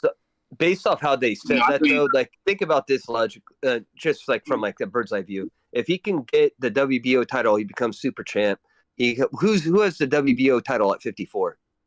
Fundora. Brian Norman. Lick. At Brian 54. Norman. Fundora at No, that's- 54, easiest lick. Easiest Oh, pin. 54 is, yeah. Yeah, 54. Yeah. Okay, so you get up there, he gets your number one contender for him already. If he's going to do that, he needs to do that fucking immediately. And then at the same time, maybe they can get Virgil leveraged into a title fight and they can have a unification. That'd be worth a lot more money. But he has no incentive. Yep. I don't think. He doesn't have the incentive to do it. I think Eddie Hearn will pay him millions to unify the 147 division because the zone needs those belts. They want those belts because that makes money for them in the future. Every promotional company wants to conglomerate the belts. So he's gonna use Boots to fucking overpay his ass to fucking get all these 47 belts. Unless Boots can't make the weight no more, that's a different story. Why would Eddie But if Hearn Boots risk? can make the weight, Yeah, go ahead. Finish. no, I'm just saying, like, if Boots can make the weight, I don't see it wouldn't be a smart business move, and I don't see Boots to have that hunger to really prove himself. He seems like these type of dudes that are in it for the money, and not a real type of fighter. You know, I think Eddie Hearn So wants he's to gonna see take him the fight. easiest I route. think Eddie Hearn wants Boots to fight another fight that's a winnable fight, but just to see where he's at because he's been looking like shit. You know what I mean? So My guess. yeah, But sorry. No, Bucho, that's but it. he'll be but Bucho, he'll be the favor against any other 147 pounder though. I know, but no, but My that's guess what he is wants he's gonna fight to see Rocha. if He's gonna how fight bad Alexis is it. Rocha. Go ahead. I think he's gonna fight Alexis Rocha. See, he's going to be see the favorite. to see where We're he's going to at. really see if he knocks him out or stoppage, and he's back, and you have that highlight reel of him knocking him out. You don't get any highlight reels out of these current fights. You didn't get anything. I mean, you lost. Roach in is those a fights, basically. mismatch, though, You lost. But, You look bad. but they want the belts. They want the Yeah, of belts course. though. Yeah, You know how it is. it's gonna. They're trying to rebuild his image because right now it's all fucking broken down. What's it matter if He's he not loses losing. anyways, though? Like, it shouldn't be the end of the It world is, if he Dirk. goes up It there looks and like gets shit, knocked out bro. He by looked Virgil like shit. Ortiz. Yeah, but if he gets knocked out by bro, Virgil Ortiz, he could still just fight again and they rematch 2 or 3 years down the line. Bro, The problem with boxing in these crypts, ducking, like Floyd Mayweather, like now Boots Ennis and shit, is what they're doing is we're supposed to have like trilogies and rematches and like the great rivalries, and this is what boxing misses. How many trilogies have you heard of, like great trilogies in the last fucking 10-15 years of boxing? They don't exist because you have certain fighters or both fighters duck each other and they only fucking fight each other once. That's not how boxing should work, man. It's not good for the sport. Dude, we got Fury versus Chisora 3, dude. Come on. Yeah. Wow, fucking great, dude. Legit, the Even only Wilder great Fury trilogy I 3, can think. Yeah, it's not even. Yeah, it's a shit. So the only great trilogy I can think of, obviously, is Triple G Canelo. That's it. What other fucking great But trilogy even we have that in the last one, 10 years? the third fight was not necessary anyway. No, but we're just saying. Yeah, the first well, two you're right. fights It's better and than whatever we've gotten lately, right. for sure. Yeah, it takes money. Like the Chocolatito Estrada trilogy, it takes for the little dudes to not make enough money for the money to push them to do that shit. But like the whole Canelo Triple G, that was some whole different shit. I think the Zone has some contract with Triple G where they had to like fucking they would be have a first fight. Yeah. Well, they Yeah. didn't mandate it earlier though, because Canelo kept saying, "I fight twice a year," instead of who I want to fight, and the network was letting the fighter dictate what they were going to do for 3 or 4 years. Having said that, Dora made a very good point. In the early 2000s, how many trilogies did we have? Oh yeah. Barrera Morales. We have 1, 2, 3. Mickey Ward, Gatti. Pacquiao Barrera, they fought. Marquez, Pacquiao Pacquiao. Yeah. Pacquiao Morales 3 times. That one even went into the 2010s. The Morales Pacquiao, Yeah, well, that one not didn't Morales. I mean Marquez Pacquiao is what I meant to say. What else? So I mean, Yeah, but from 2010 to now, how many have we had? Almost A lot, bro. Not really. Because- Tito Estrada, Triple G Canelo. But you know what? They see it too. only one If that it's comes to a mind close is, fight, look at Israel Vasquez, Rafael Marquez. Oh, yeah, Those dudes yeah, had that a one, trilogy. Yeah, but what year was that? 2007, I think. But I think fighters see like tough fights like that, and honestly, it does shorten their careers. Because I think Israel Vasquez lost one of his eyes, or lost eyesight, one of his eyes, and shit like that. Like, He did. people, boxers see that type of shit, and they're like, if it's a tough fight like that, you gotta at least stretch it out. Like, give me a couple fights in between before I gotta fight this tough motherfucker again, because my career is gonna be But we're short by still 5 saying years. since 2010, how many have we had? Yeah, not a and I'm lot. not counting Triple G. No, I'm not even going to count Triple G and Canelo. So if we don't The count only that, one that then I- we may not have had any. Bam Bam Rios Yeah, the against only one that I think of There is you go. Wilder Fury. Rios and Alvarado. Yeah, I guess what's his name? Alvarado. Alvarado, yeah. Yeah. Alvarado. Here's Yeah, the other side Hey, of those that are coin. great fights. Those are great That fights. two, I'm the talking first shit two about are that good. fight, Mucho. Yeah, one of them. Here's the other side of that coin. Okay, I know Floyd Mayweather said you can't eat legacy, but look at everybody that's on in those guys that those trilogies we mentioned. They're either already in the Hall of Fame or they're on the list to be voted on for the Hall. Every last freaking one of them, including Israel Vasquez, who I personally don't think deserves to be on a ballot. But because of his wars with Marquez, he's on the ballot. So, yeah, you may not be able to eat legacy, as Floyd says, but when the boxing's all said and done and you've spent most of your money and everything else, there's only one thing left to have, and that's what you're remembered by. Yeah, but that's not true when they say I don't that. think When I they give say, a fuck though. but you know what? That's not true when they say you can't eat legacy because networks give you opportunities when they like you, bro. You Like get if made- you're this dude Oh, of course. Oh, I yeah. think that's bullshit. I think legacy is a big thing. exactly, guess bro. what? You know what? People If it like you, wasn't a bro. big thing, you wouldn't Networks be like bitching. you. They give you opportunities. That, I want to hear what Quags had to say. Go ahead. think about his lineage, for a lack of a better term. Of course he cares about it. He wouldn't have said that if he didn't care about it. That's a guy that obviously cares about his what his legacy is, because he clearly told you he's like, I'm not about that shit, because he's already tried to combat that. I want to make money. No, he knows. Every boxer knows. Think about all the best guys like throughout history. That's what we talk about is their legacy. So you think Tank Davis is gonna care about his career after? That's what I was gonna tell you, bro. It's too late. I think he won't. No, but you know what? He will when his money runs out. When his money runs out, he will. Later he'll but at this present time and moment, I don't think he cares. No. I don't think he cares. No, but wait till he's fucking 45, 50, and nobody wants to hire him because he wasn't worth shit when it comes to boxing. He has no legacy. Nobody's gonna hire him to be a fucking commentator or a breakdown fucking analyst or a good example of this. I just saw. Well, he's retarded. Well, you know he's retarded. He can't even talk. Yeah. No, you know what's a good example of that? I just saw him on a commercial the other day. Look at SRL. He still does commercials. He still has a brand outside of boxing as an old man. Yeah, there you go. That proves the point. Well, yeah, he was a special fighter, but my point is he had a great legacy and he fought everybody. Yeah, and then boxing people saying like that, you keep hearing that shit like you can't eat legacy. You can't eat legacy. You could fucking people give you fucking movie deals and shit like that. Look at Randy Couture. He was in the Expendables and shit. You know what I'm saying? Like people that like you and you have a legacy, they'll fuck with you, bro. They're pushing opportunities to fucking rise up. Like if Tank Davis retires today with $20 million in the bank, nobody's gonna call him up for a movie deal in 20 years, bro. Like he's gonna go broke in 20 years. He's not gonna have these opportunities because he has no legacy. Whether he goes broke or not, here's the other part that'll get it. Sorry. No, just let me say this real quick. So here's the other part of that is when the other guys that he's been competing with start to get voted in the Hall of Fame, and these guys all have these egos that they just have to have the limelight, and he's not getting it. He'll wish that he had a legacy. Yeah. Yep. There's still time for Tank, bro. He needs like 3 fights. He can get a key shot.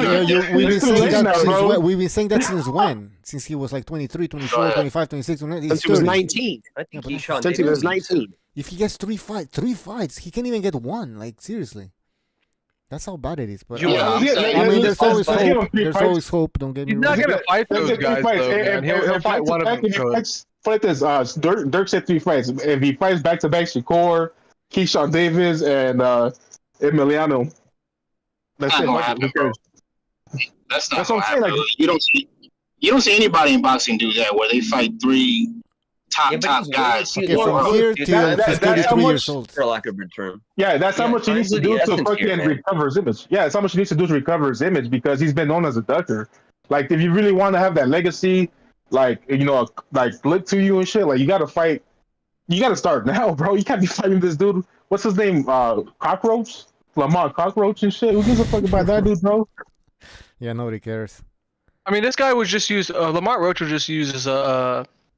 Well, he just took this fight so he could duck Albert Bartolomé, the gold medalist that would knock him out and take him off world level. I mean, the guy that Lamont Roach just fought last, I don't even know if he was even ranked by the sanctioning body. Fiegel, McCrory, whatever. This guy was like not even ranked as a top 50 fighter on BoxRec, I don't think. I don't use BoxRec as the end-all be-all. This guy was nowhere near a top 10 fighter. So Tank Davis is getting ready to fight a guy that just came off of fighting someone that wasn't even remotely close to the top 10. So it's ridiculous.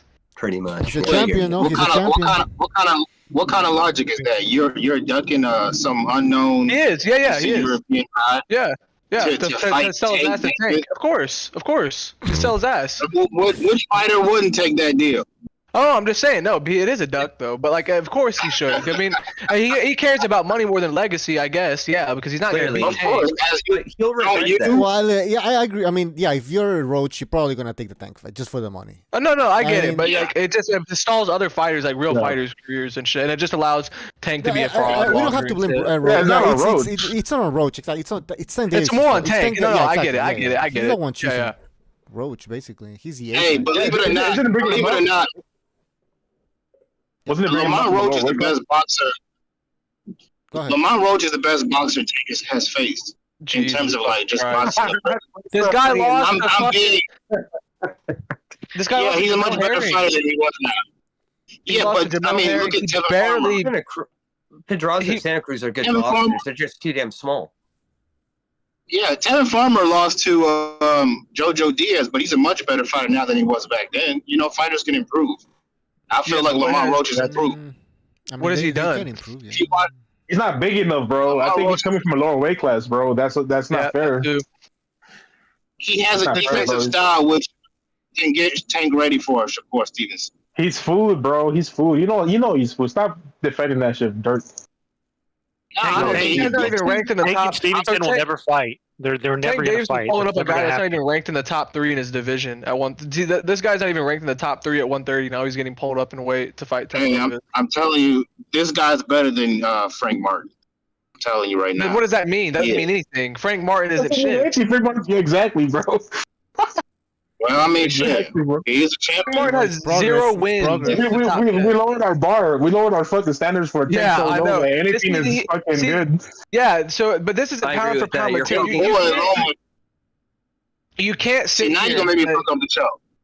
You can't sit here and say Tank Davis is pound for pound this and this, and then you're gonna give him a pass for fucking fighting a guy who's not even ranked in the top 3 in his division that is now getting pulled up in weight, coming off of a fight where he didn't even fight a guy ranked in the top 30 or 40 in the division. That's ridiculous. You guys want to hear something crazy, bro? Sean Porter called Tank Davis top 10 pound for pound after he beat Pitbull Cruz, bro. That's ridiculous. Insane. That's ridiculous, bro. Oh my God. That was when I unsubscribed from his channel. When Sean Porter said that shit, I unsubscribed from him. Like, this motherfucker's on some bullshit. Yeah, that's bad. Well, he also sparred Tank and guys' ass kicked. You understand? Tank Davis is 30 years old, and he's fought at 130, 135, and 140. He has never fought a consensus top 1 or 2 Ring Magazine fighter in that weight class. Never done it. No, he hasn't. His peers already passed him up, bro. Teofimo, Devin Haney, is Pedraza probably on paper. Bro, Teofimo, Devin Haney, Ryan Garcia were all there. All his peers already passed him, and they're younger than him. Like all the opportunities already missed them and shit, you know. Dirk, are you saying that Tank beat up Sean Porter? I mean, Sean Porter says that Tank pretty much was schooling him in sparring. That's what he was saying. Sean Porter beat the fuck out of him. That sounds made up. Bullshit. That sounds like bullshit. I'm just telling you what Sean said. Al Heyman paid him to say that. We all know it. Sean Porter was. Have you seen Sean Porter? That's great. No. But we need to believe this. We need to use this against Tank. It's perfect because then there's no excuse for him not to go fight T.O., Paro, Haney, Ryan at 140, 147. There's no excuse. If he's able to beat up a guy like Sean Porter, then there ain't no fucking excuse. He should be up at 140 fighting the top guys. No, don't believe it. Go ahead, go.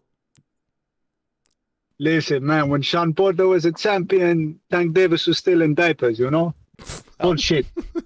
It's like the people that believe that Floyd actually schooled Pernell Whitaker. I mean, that. I know, right? What? When they say Floyd schooled Pernell Whitaker, but Floyd was a low ass kid. I didn't even know that was a thing or it happened. What the hell? Yeah, Floyd's the only one that said it. No one's verified that story, and Whitaker's dead. So you know what they never talk about? They never talk about Paul Spadafora beating the fuck out. Yeah, exactly. Never talk about that. There's video footage of Spadafora beating. He was out of shape. Beating his ass. He was out of shape. Beating his ass. Guys, before he was out of shape, he was. Before we continue, I'm sorry. Go ahead. I just want to announce that we are gonna be posting more content on Patreon. Some of it is gonna be free, so you can subscribe even if you don't you can subscribe even if you don't pay. So just go and do it. The link is in the description. The link is in the chat. And please hit the like button if you're enjoying the show. That really helps us out. Go ahead. Who was talking? Yeah, I wanted to say something about the. I said I was going to put a moratorium on Tank Davis until he fights somebody worth talking about. But I will agree that Lamont Roach has improved. He's very good defensively, and he doesn't run. He keeps a high guard and he rolls with the shots, which is something Jaron Ennis should take note of, by the way, because that's how you do it. You don't just try to shoulder roll everything. But hold on. He wants to fight on Roach. He wants to fight the cockroach because cockroach in his house growing up over there in the project. Right. I can smell the. That's why he fight the Roach. I can smell the. His mother used to kill the cockroach in his house growing up. That's why he want to fight the Roach. You know what I'm saying? All right, but I just wanted to say about the Roach thing. Yeah, like Earl Stevens said, that's why the Tank Davis fight isn't that interesting coming in on paper, because Roach is undersized, and even the best guy he beat, which was Hector Luis Garcia, that was still a very competitive fight. It's not like he schooled him or anything. So I just can't get excited for that. And I think Tank Davis really, either him or his handlers, whoever they are, Leonard Ellerby or whatever, they really shot themselves in the foot, because this is another Deontay Wilder scenario where you get a big puncher, you could market him better, but they don't know how to market him. They have no idea what they're doing over there with the PBC. It's amazing that they've gotten as far as they have now with Tank Davis. That they do know how to market him, because they made it this far. But this is it feels like we're going into a new step into his career, because I don't think people are going to keep putting up with this type of bullshit. I feel like the next fight, they're going to keep not giving the fuck. We're going to see his fucking sales go down, because these guys don't have names. Yeah. And I think the word spreading that, like, the casuals will say, "Oh, you should take knocking dudes out." There's always going to be somebody that says, "Hey, but that don't fight nobody." And I think the word's already spreading this shit. That's why they postponed the fight, because maybe the sales were bad or something. And exactly, his career is getting. I mean, he's.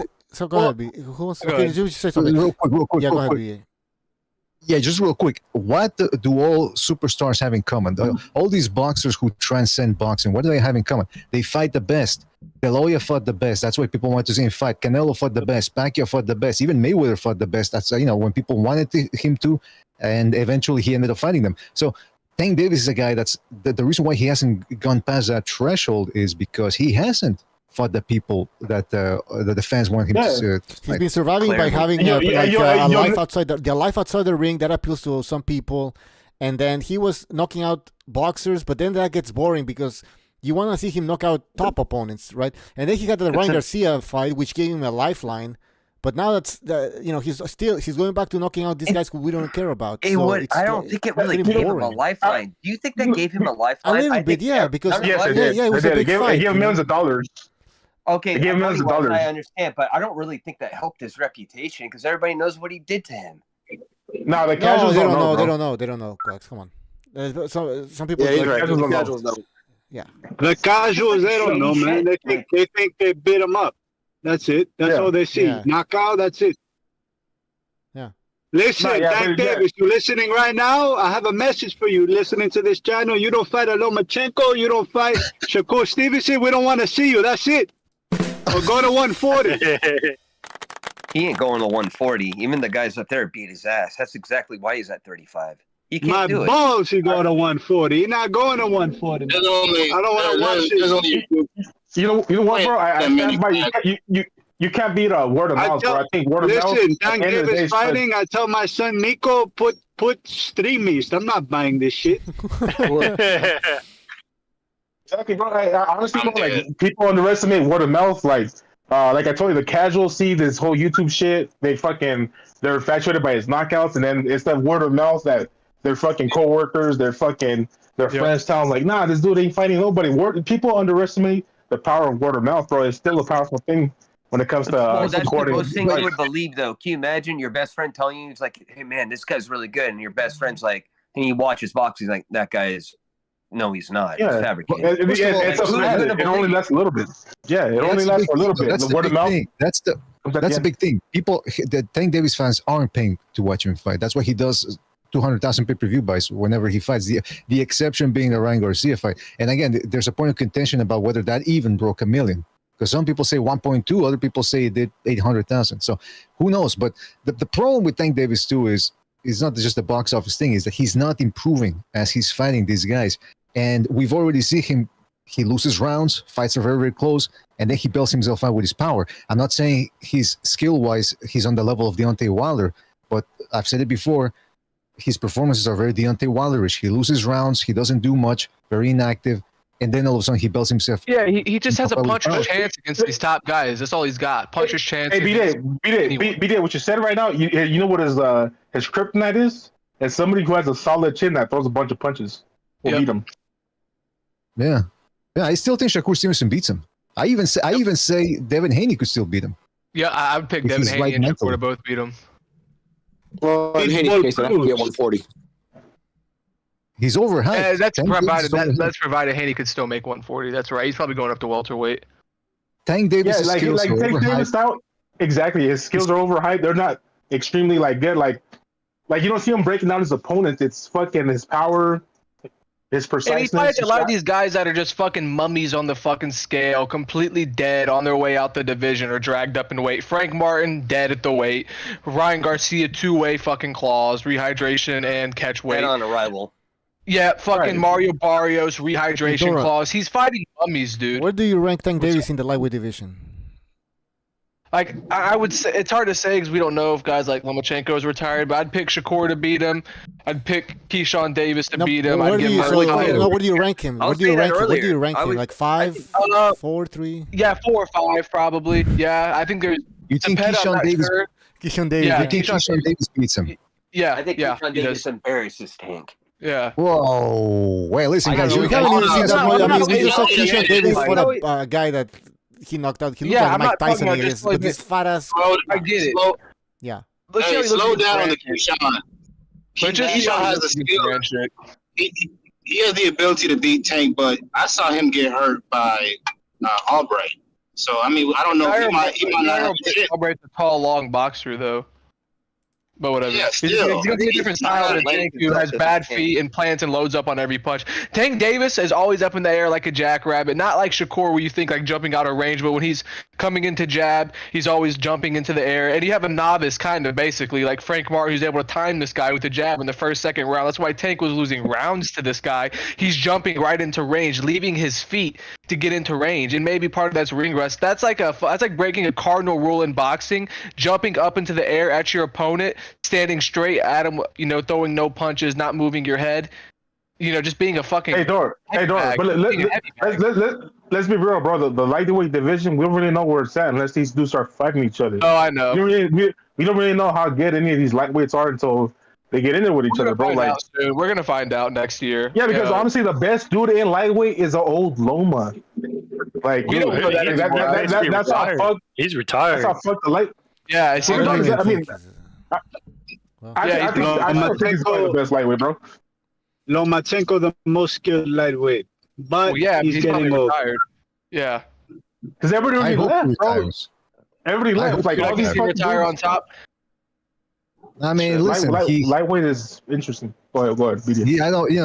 They want him to sell his ass to another young fighter. He should just say, "Screw it, man." I get that. You're right, man. But you know what? With the thing, retire or something. I'd be cool with that. But then retire, win or lose against. Keyshawn will retire Loma for good. Don't put him in He'll never fight him, bro.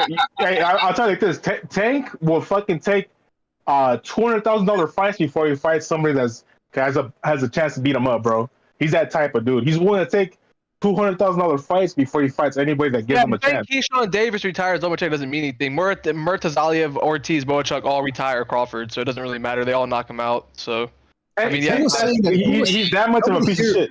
Somebody here was saying that Tevin Farmer beats Tank Davis. Who was it? All I know is he ducked him for a long time. I don't think so. Yeah, no, Doris said he was more skilled.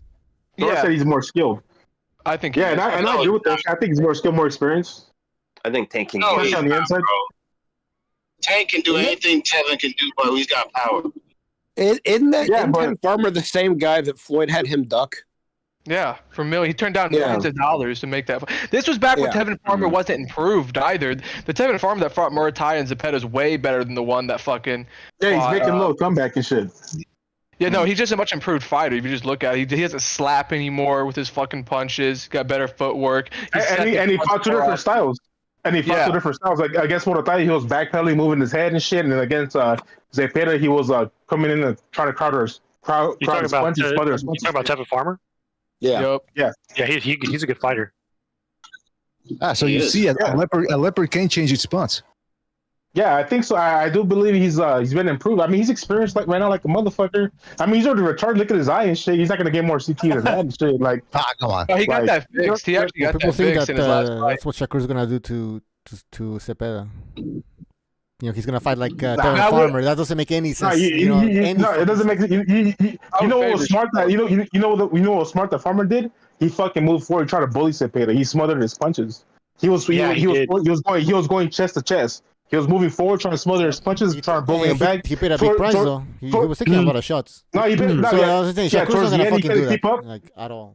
Exactly. But that goes to Terrence Farmer's experience. He knows that somebody like a Zepeda, he can't just keep running away because he's gonna just tee off on you. You have to beat him. You have to meet him right there. Boom, meet him in the middle, smother his punches, get your shots off, and fuck with him. You know, like fucking that Terrence Farmer, his experience came through. Yeah. Oh yeah, Shakur's not gonna do that shit, bro. Shakur's gonna be running away like a fucking Bambi, like a deer, bro. That's what I told Dirk, right, Dirk? No, Dirk knows. We talked about it. Dirk actually doesn't know. We already talked about it.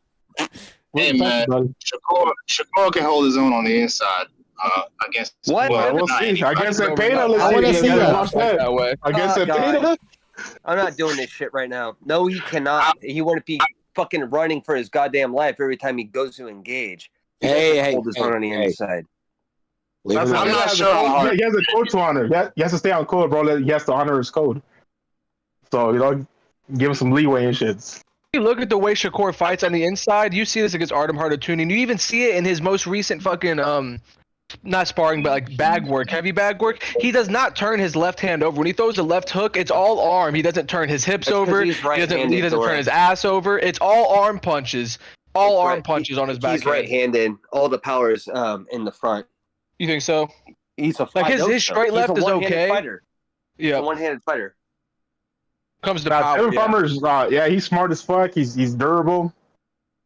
He's making a little comeback right now. He's been in close matches. I can't say he's won any of those matches. You know what's kind of funny? Back to what Dor was talking about. You know what? Shakur's knockout, if he were to knock you out, God knows he can't, but if he were to throw it, you know what his knockout punch is, right? It's the right hook. Everything's in front. The best thing he has in the rear is when he punches you in the dick. Yeah. That's it. Talk about Shakur. Consciencial.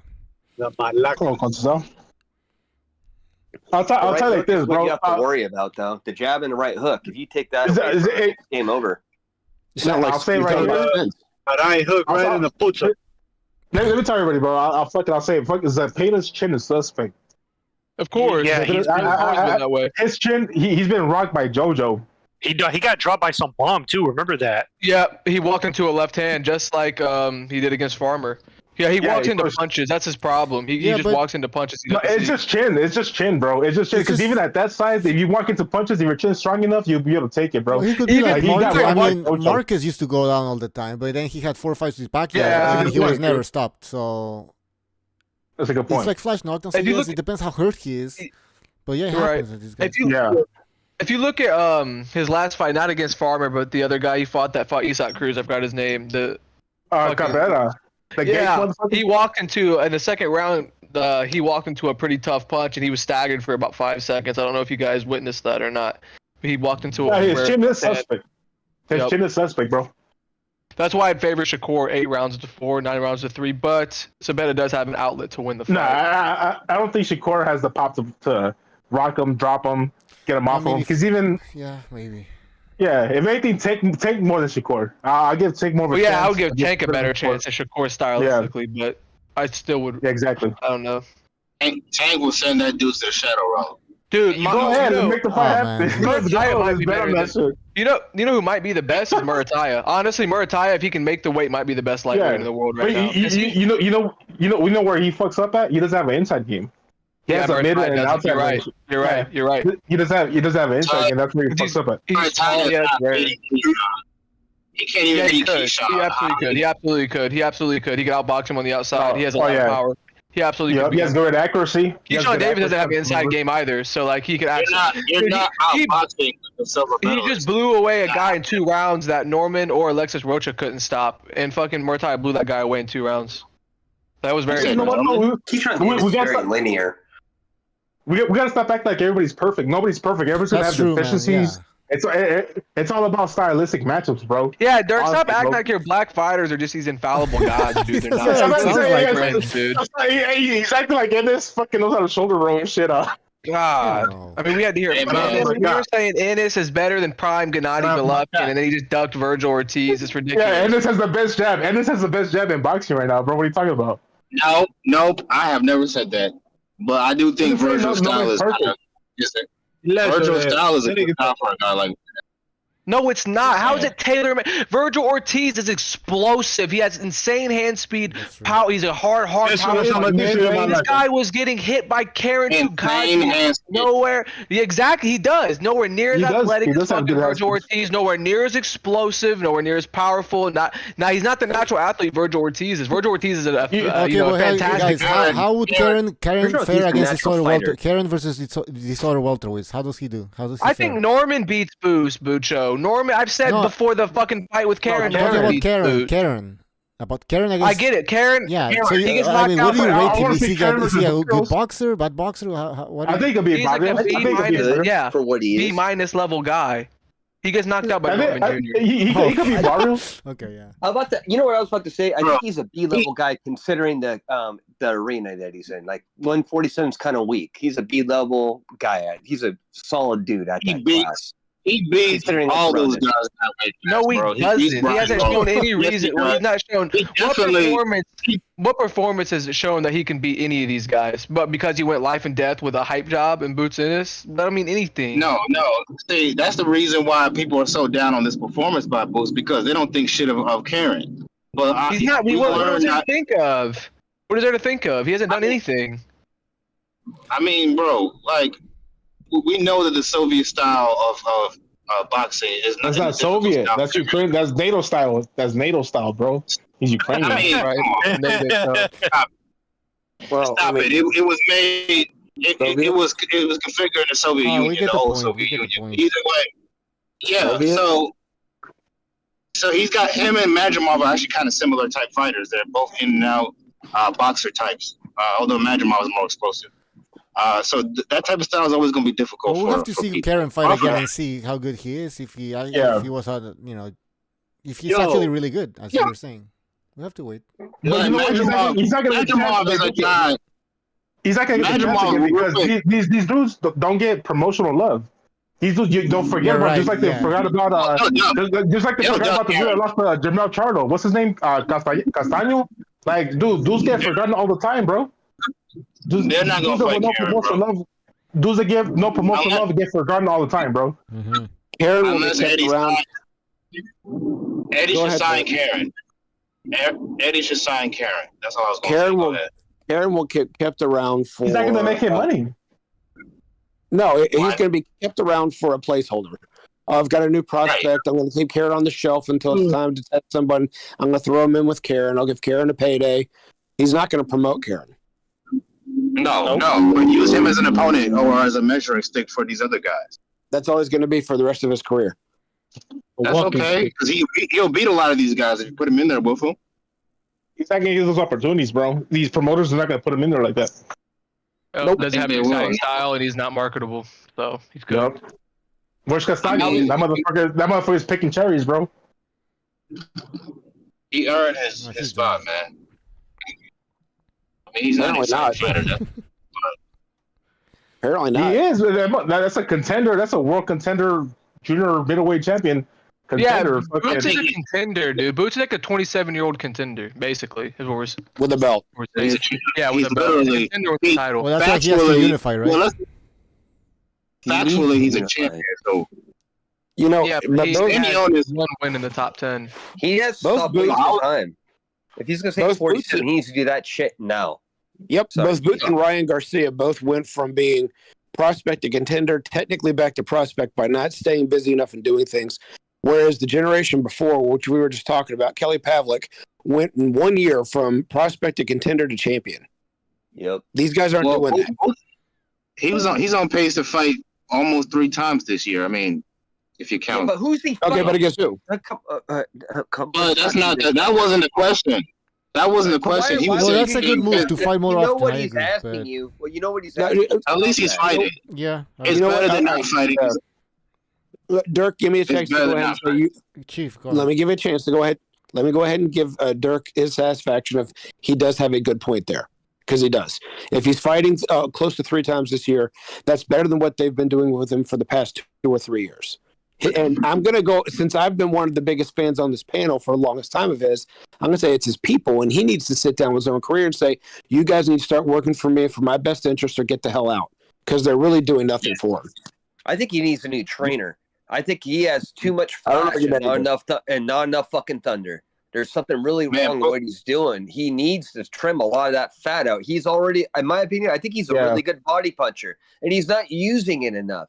They're doing something really fucking wrong with him, and they need to get control of it. You should go to Derek James. I think you should go to Derek James. They need to start that right away. Is it too early to play the race card and say Eddie Hearn doesn't know how to promote after-angle fighters or something like that? Well, that was about it's not too early. He doesn't know it. He's a white guy to promote American fighter. He doesn't know how to promote Americans. He's gonna start rapping like fucking Eminem. The problem is, what the fuck is the alternative? Old man Bob, Al Heyman, who's on his deathbed. But he has rep. He has status because he promoted Muhammad Ali and Sugar Ray Leonard and all them. Eddie Hearn's is fucking. I don't know. Listen, let's talk about Top Rank for a little bit. This has been a bad year for him. I can't even remember the big fight. De La Hoya, Eddie Hearn have been doing the big cards with the Saudis. At Top Rank, it seems like they're out of the loop. Exactly. Hey, BDA, even Frank Warren, Queensberry had like a better year than Top Rank had this year, if you think about it. Oh yeah, that's true. Yeah, he made the comeback. Frank Warren, the bullet dodger, he made the comeback of the year. Hey, by the way, somebody posted on the Discord that apparently the Sheik now is trying to make Ortiz versus Xander Zayas, and Zayas said, "Yeah, sure, I'll take it." Whoa! You think Virgil will take that? Zayas has looked really bad these past few fights, man. I think we can knock him out. That one with power. The kid hasn't even fought a contender yet. Why the hell would you put him in there with Virgil Ortiz? He has balls. He has balls. Exactly, I mean, okay. Bro. But you saw what happened to Vargas' career, right? Jesus Christ. Yeah, but we're not there. We have to stop that. Okay, I know it sounds macho and cool to say, well, he's got balls, but like, bro. Hey, bro, we have to fight. Hey, bro, check it out, bro. Nobody's fighting for the fans' perspective. We're the only ones that are fighting for the fans' perspective. The fighters fight for their perspective. The promoters fight for their perspectives. We're fans, bro. We got to fight for our perspective because nobody fights for our perspective. I understand that, but there's better fights for Virgil. No, you don't. There's better fight. I think Conwell is a better fight than this kid Zayas. I'd rather see Conwell. Yeah, guys, we can't have boxing. Step up. So let me kill. We can't have. Go ahead. Hey, you know what it sounds like? Rare breed. It sounds like you're cock blocking Virgil Ortiz. Yeah. That's what it sounds like. I mean, look, listen. No, not at all, bro. Xander Zayas is unproven. Fucking Virgil Ortiz. That was even better. Xander Zayas, believe it or not, Xander Zayas did have that good win over Teixeira. Yep. He slapped him around a little bit, so maybe. Yeah, but he was looking pretty average before that. Hey, don't underestimate Xander, bro. Xander got some skills, bro. He doesn't have power. He's got no power, though. That's the thing, man. But you know what, though? If his chin could take it and he's able to put a good amount of pressure, if he's able to overwork his opponent, dude, but you can't. Two things. You can't over rely on your chin, right? And another, he looks huge, man. So I bet you his chin's eroding quickly because he cuts a lot of weight.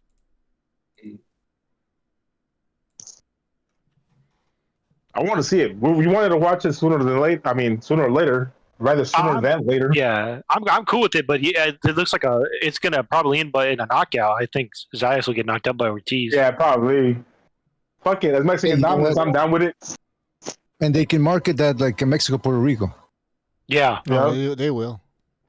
That's such a weird fight to make, though. It seems way too early for Zayas. It's because that dude, the Muslim dude, he's gonna overpay for that shit. That's what, because he's overpaying for that. Guys, that's what happens. Guys, that's what happens when the guys that are supposed to be at the level right now aren't fighting each other. It's time for the other top-rated prospects to step up against them. That makes sense. Yeah, Turkey's over here making fights and shit. Hey, supposedly he bought the Ring magazine, dude. Yeah, he did from what I read. Doug Fisher what does was that mean? Why? Why would he buy that? That's actually kind of think. Hey, bro. Hey, he wants to manipulate the rankings. No. Pretty much. You're gonna open the magazine. You're gonna open the magazine. I know you're kidding, but sorry. You're gonna pop on the. I was saying is that you're gonna open the magazine. You're gonna pop with a C4 bomb, bro. You say it's all jihad. It's all jihad. Come on. I think they're just trying to buy like. Oh, go ahead. My bad, dude. Doug Fisher was saying he was on the 3 knockdown rule, and he was saying that the Sheik contacted him. He said, "I want to do special edition, special covers with the expensive paper, not that cheap ass paper that breaks when." That's the worst. When you take a magazine to the when you go to the bathroom and then it starts breaking apart, it almost falls into the toilet. That's disgusting. So he says, "Yeah, anti-toilet, anti-dropping in the toilet paper. That's what they're gonna call it." And he said that he wants to do special editions. He wants to give a comic book along with he was having all these overly ambitious ideas. They're gonna put nanotechs in that shit. When you wipe your ass with it, they're gonna know how much your blood pressure is. They're gonna know all that shit, bro. As an advertisement apparatus, for what they're trying to do right now. They're trying to take over boxing to an extent. From it seems like so. This is. I don't mind. I don't really care. I hope give it a revival. They're successful. I don't like that Riyadh season shit though. Bro, it's gonna be a bunch. There's gonna be a bunch of no-name cowheads, bro, on the cover. There's gonna be a bunch of no-name cowheads on the cover, bro. Watch. Can you imagine if boxing turns into like Riyadh season, like where you're gonna watch boxing like you watch football? I don't want to do that. That's why I like boxing. It's year round. I don't want to work around that at all. That's stupid. I don't think it's gonna reach that point though. Let me say this, bro. Terrible. You know what bothered me about the whole Riyadh season in general? It made me realize that America's not number one anymore, bro. Like fucking that whole Riyadh season that they're making the best fights. Yeah, in boxing or in life or economy or in world dominance, whatever in general. Like it made me feel like America's losing the grip in entertainment sports. I never liked it, bro, because it was like, wait a minute. Can I just say something about in Las Vegas?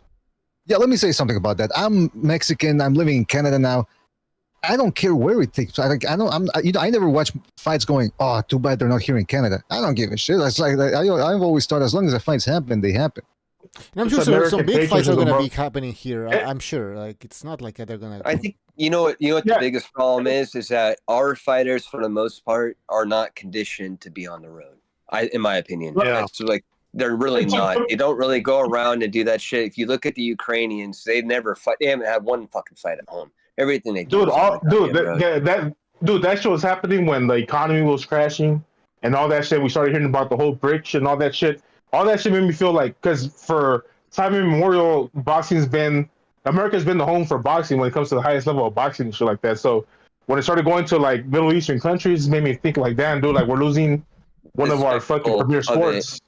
Because of the mistakes that were made. There were a bunch of mistakes made. The fact that he went to HBO for me was a mistake, and then the fights that people wanted to happen didn't happen, and then people started losing interest. And I don't think Floyd helped at all with that fucking style, man. So of course, well, he went to Showtime. Getting rid of HBO was like almost like a nail in the coffin to boxing, because HBO had the best production.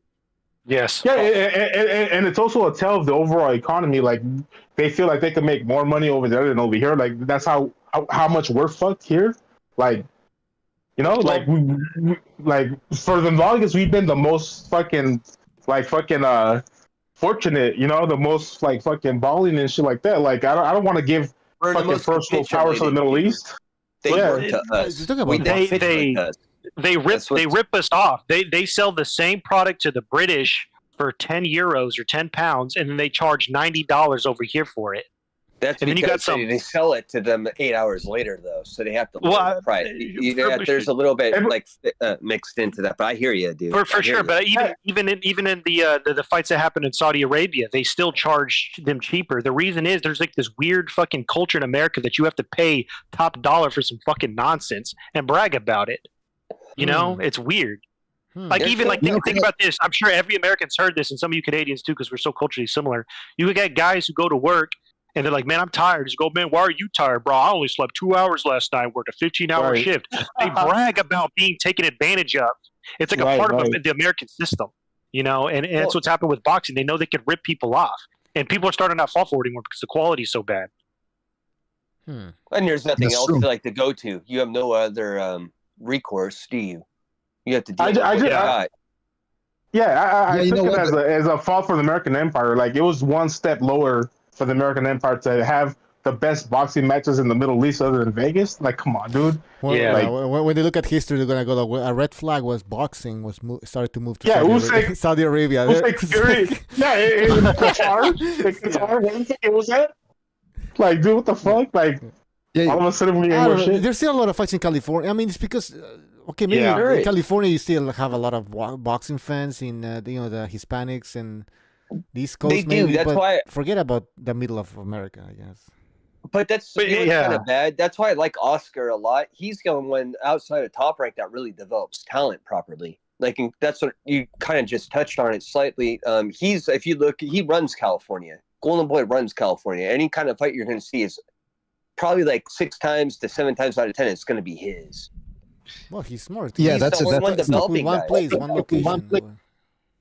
But you know what's interesting about it? I think when you go into marketing or whatever, what they always say is you got to sell your product. Don't sell what it does. Sell the features. What sets it apart from another product? And I think that's what HBO used to do. HBO used to do that. Jimmy and I did a special edition live stream talking about HBO. And the thing about HBO is they tell you themselves, the executives, they said, we wanted to make something that was cinematic. It was epic. Even if it wasn't pay-per-view, the HBO Championship telecasts were supposed to be pay-per-view but free. And I was rewatching Cotto versus Pacquiao. You know, they go, all right, now time for the main event, and they show the tail of the tape. The background, they show the skyline of Las Vegas, and they show the music playing is this epic, cinematic music. Dun, dun, dun, dun, dun, dun. Then I was rewatching Haney versus Garcia. Supposedly it's their big pay-per-view, right? Ding, ding, ding, ding, ding. Like, it's some sort of like hip-hop music. They just show a graphic, Haney versus Garcia. And then when they do show the arena, they show the actual like entrance to the arena where there's a bunch of pedestrians just walking by. Some of them are breakdancing. They're listening to their iPod breakdancing. Then you get the announcers. They're dressed like they're about, they have their 2-for-1 coupons ready for Denny's. I'm thinking, look, you need to bring it back and make it epic. People wearing tuxedos, epic music, make it cinematic, make it like it's a long-awaited event. It's an event. Just something like event. That, yeah. It's a fucking event. Yeah, and also I agree. So there's no promotional value anymore. That's they've also biggest problem. Yeah, they've gotten. Yeah, they've also gotten really, really lazy with how they design the posters for the fight at press conferences. They're like really, really bland. And how they dress for events. Like, everybody used to go in tuxedos and all that shit. Like, he got to do in the zone with his dreadlocks. Did that.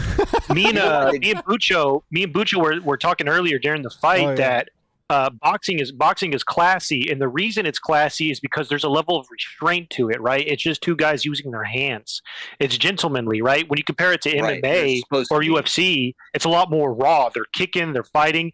So that level, that kind of kicking the shit out of you still. Yeah, it's exactly. A completely different animal. So when you put on these big shows, when you put on you got the it's time, the guys yelling in your face, it works for MMA because the sport that they're broadcasting is raw and savage, right? But boxing is not. There's savages to it, but it's a gentlemanly sport, so it needs to be reserved. It doesn't need to be. They're chasing trends and trying to be like MMA, and it doesn't work. I agree with you. I think boxing, in my opinion, is more calculated. Boxing's more of a thinking man's game, and it's faster than MMA is in a lot of. Because grappling, in my opinion, is very slow. I've done all kinds of that shit over the years. Grappling's very organic. The last round for the guy. Like, you kind of can feel how he goes. Boxing's like speed chess. You're looking at things, relying on. What's up? Let me tell you this, bro. I'm going to cut you off. I want to say fucking the reason why boxing is so popular because no other combat sports shows you a fighter's heart just like boxing does. The ability to be knocked down and get back up and fuck somebody up. Yeah. It shows you the extreme circumstances of how much of a human heart can do. You know, the fighter's heart. There's no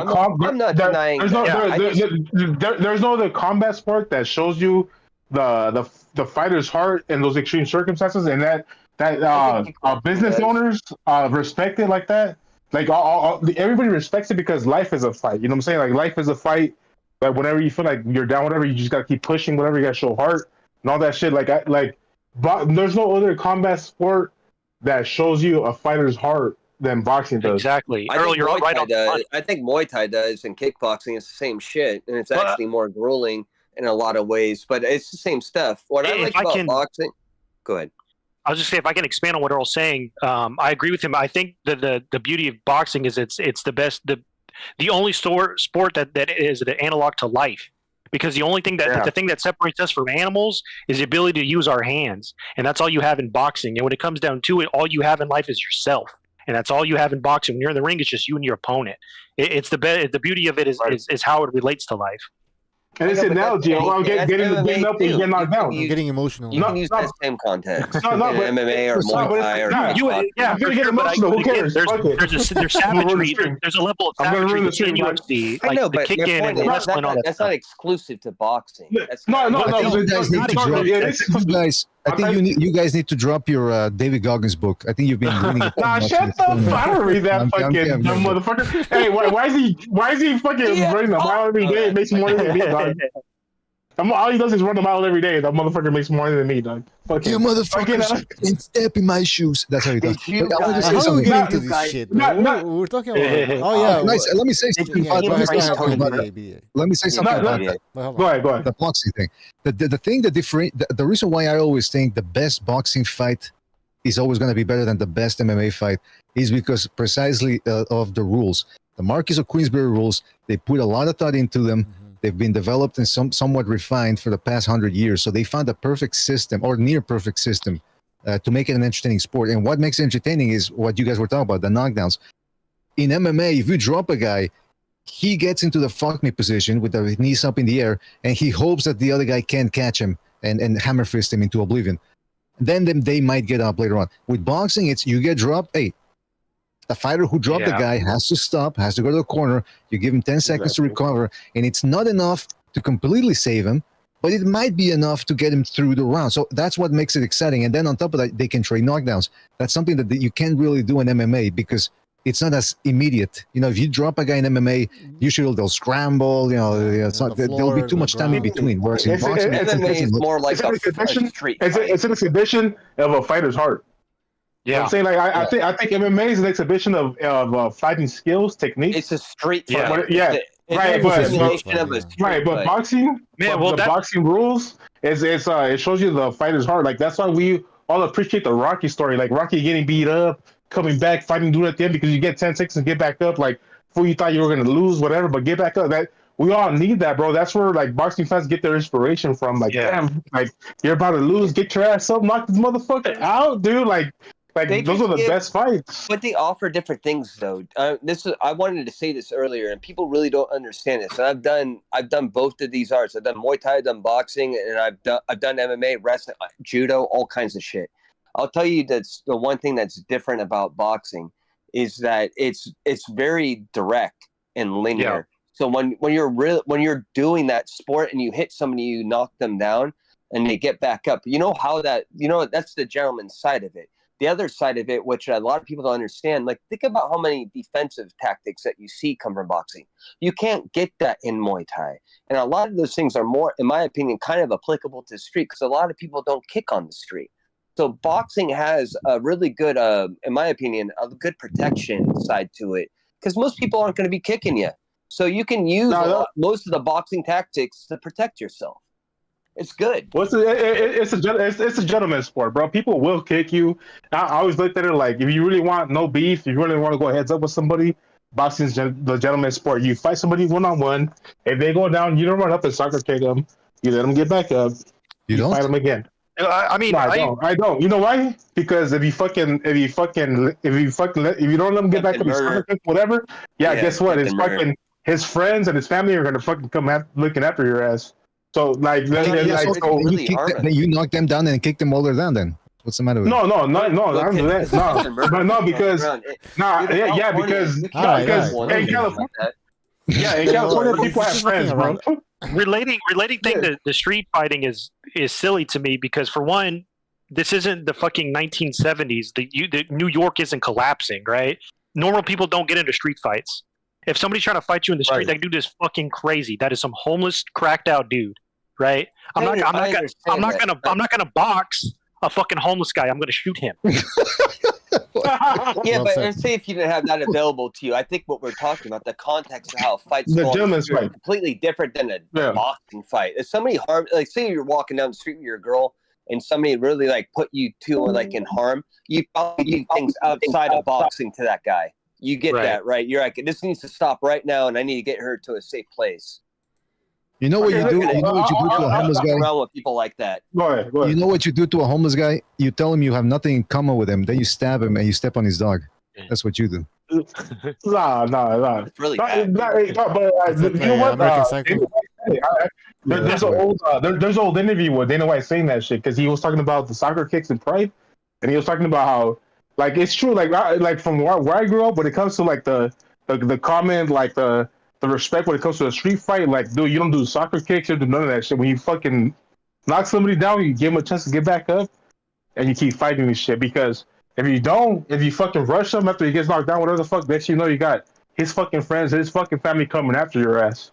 You know what I'm saying? Like it depends what you do to him. Yeah, if you fuck him up real bad, you might have like what they call vendetta on your foot. It's called a fair fight. That's the fair fight. The boxing match is the fair fight. Like it's a gentleman's sport. Like, you know, if I knock you down, get back up, and let's go at it again. Get knocked down again, get back up. Yeah, I'm not gonna soccer kick you because if I start stomping you, next thing you know, your fucking cousin's trying to kill me. You know? Yeah, or like, you go into jail. I'm telling you right now, in California, that's attempted murder. So once you knock somebody to the floor, like, and they're like kind of like getting back up, and you try to finish them off like that, they'll actually use that against you. I don't know. When I wake up in the morning, would I you stop everybody else? I say bring it. So I guess we're gonna have to agree to disagree, I guess. Fair enough. All right, guys, we should end the show. BA, you're doing a show tomorrow? Is that happening? No, it's not tomorrow. It's gonna be like in a month, folks. It's gonna be like in a month. It's gonna be like in a month and shit. No.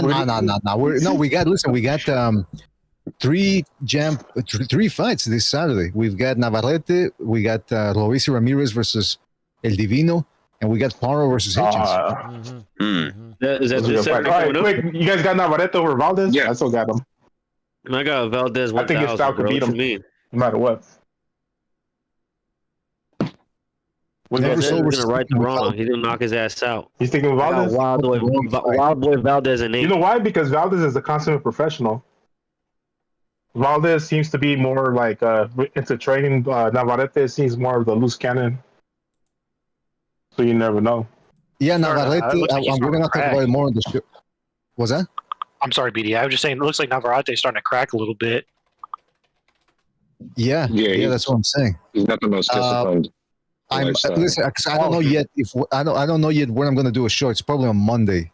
That's when probably I'll do a show. But the preview show, I'm not probably on Tuesday. I'm not sure yet. I still gotta confirm. We have Tyson Fury as well, and Usyk. Well, that's coming up in the 21st. They got big fat asterisk on that one, dude. I still don't even know if that's gonna happen. Who is whom? Fury Usyk too. Oh yeah, well you never know, man. It's still 3 weeks away, so yeah, anything can happen since then, or until then, rather. Fury's getting knocked out. Yep. I don't know, man. You see how fat he's looking? He's looking soft and puffy. That's good. I mean, Benavidez looks fat too, but he. You know what it is, man? It's functional fatness is what he's got. Exactly. Yeah, that's what I'm working with right now. It's like Benavidez. Yeah. God, he's voluptuous. So probably also gross, dude. You gotta be able to punch and move. The thing, real quick, the thing about Fury is when he gets hurt, he makes these weird faces, man. I've never seen anyone grimace the way he does when he crinkles What his about nose. Mike Tyson when Jake Paul hit him? That like weird. I'm telling you, He was like, crying in pain, bro. That's weird. Pain. Like you kind of get hit wrong. Maybe it's. I was thinking about it. Like, why would he be? Because you saw how you had him like around the eyes. It's like, why are you pressing on that? You're hurting him. You know what I mean? They're almost like trying to sit here. Like, I don't understand what they're doing with them right there. But it seems like, you guys have, you know what a bone spur is? Have you ever had that? I have them in my hands, and I have one in my off my chin. Like, what if you got something like that in your face? I don't know. I don't know, man. I don't know. But listen, we gotta go, man. We gotta go. But again, I'll try to remind people. I'll do a look out for your notifications on Monday, because that's probably when we're gonna do another show, right? So stay tuned for that. Bucho, you wanna outro? Yeah, get the fuck out of here, people. Can I do a shameless plug real quick? You don't have to go home. You have to go home. All right, guys. See ya. Hold on. Let me do a plug real quick, Bucho. All right. Just dropped a new little mini documentary called Scante. Go check it out. Just finished uploading. So Right you on. like the YouTube Cheese Man? It's on there on my channel. Just look up Never Sobers Reloaded. It'll be on there. Never Sobers Reloaded. Go check it out, guys. He's a higher ranked nerd.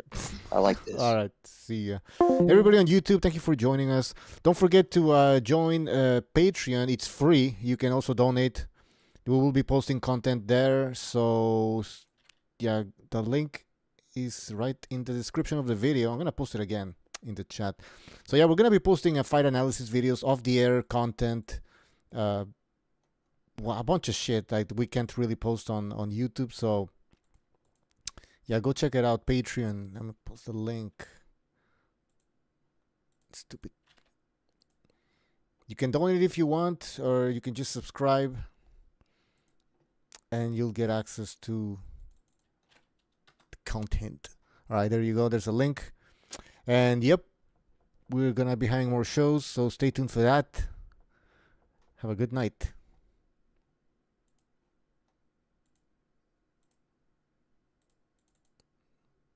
We need some music.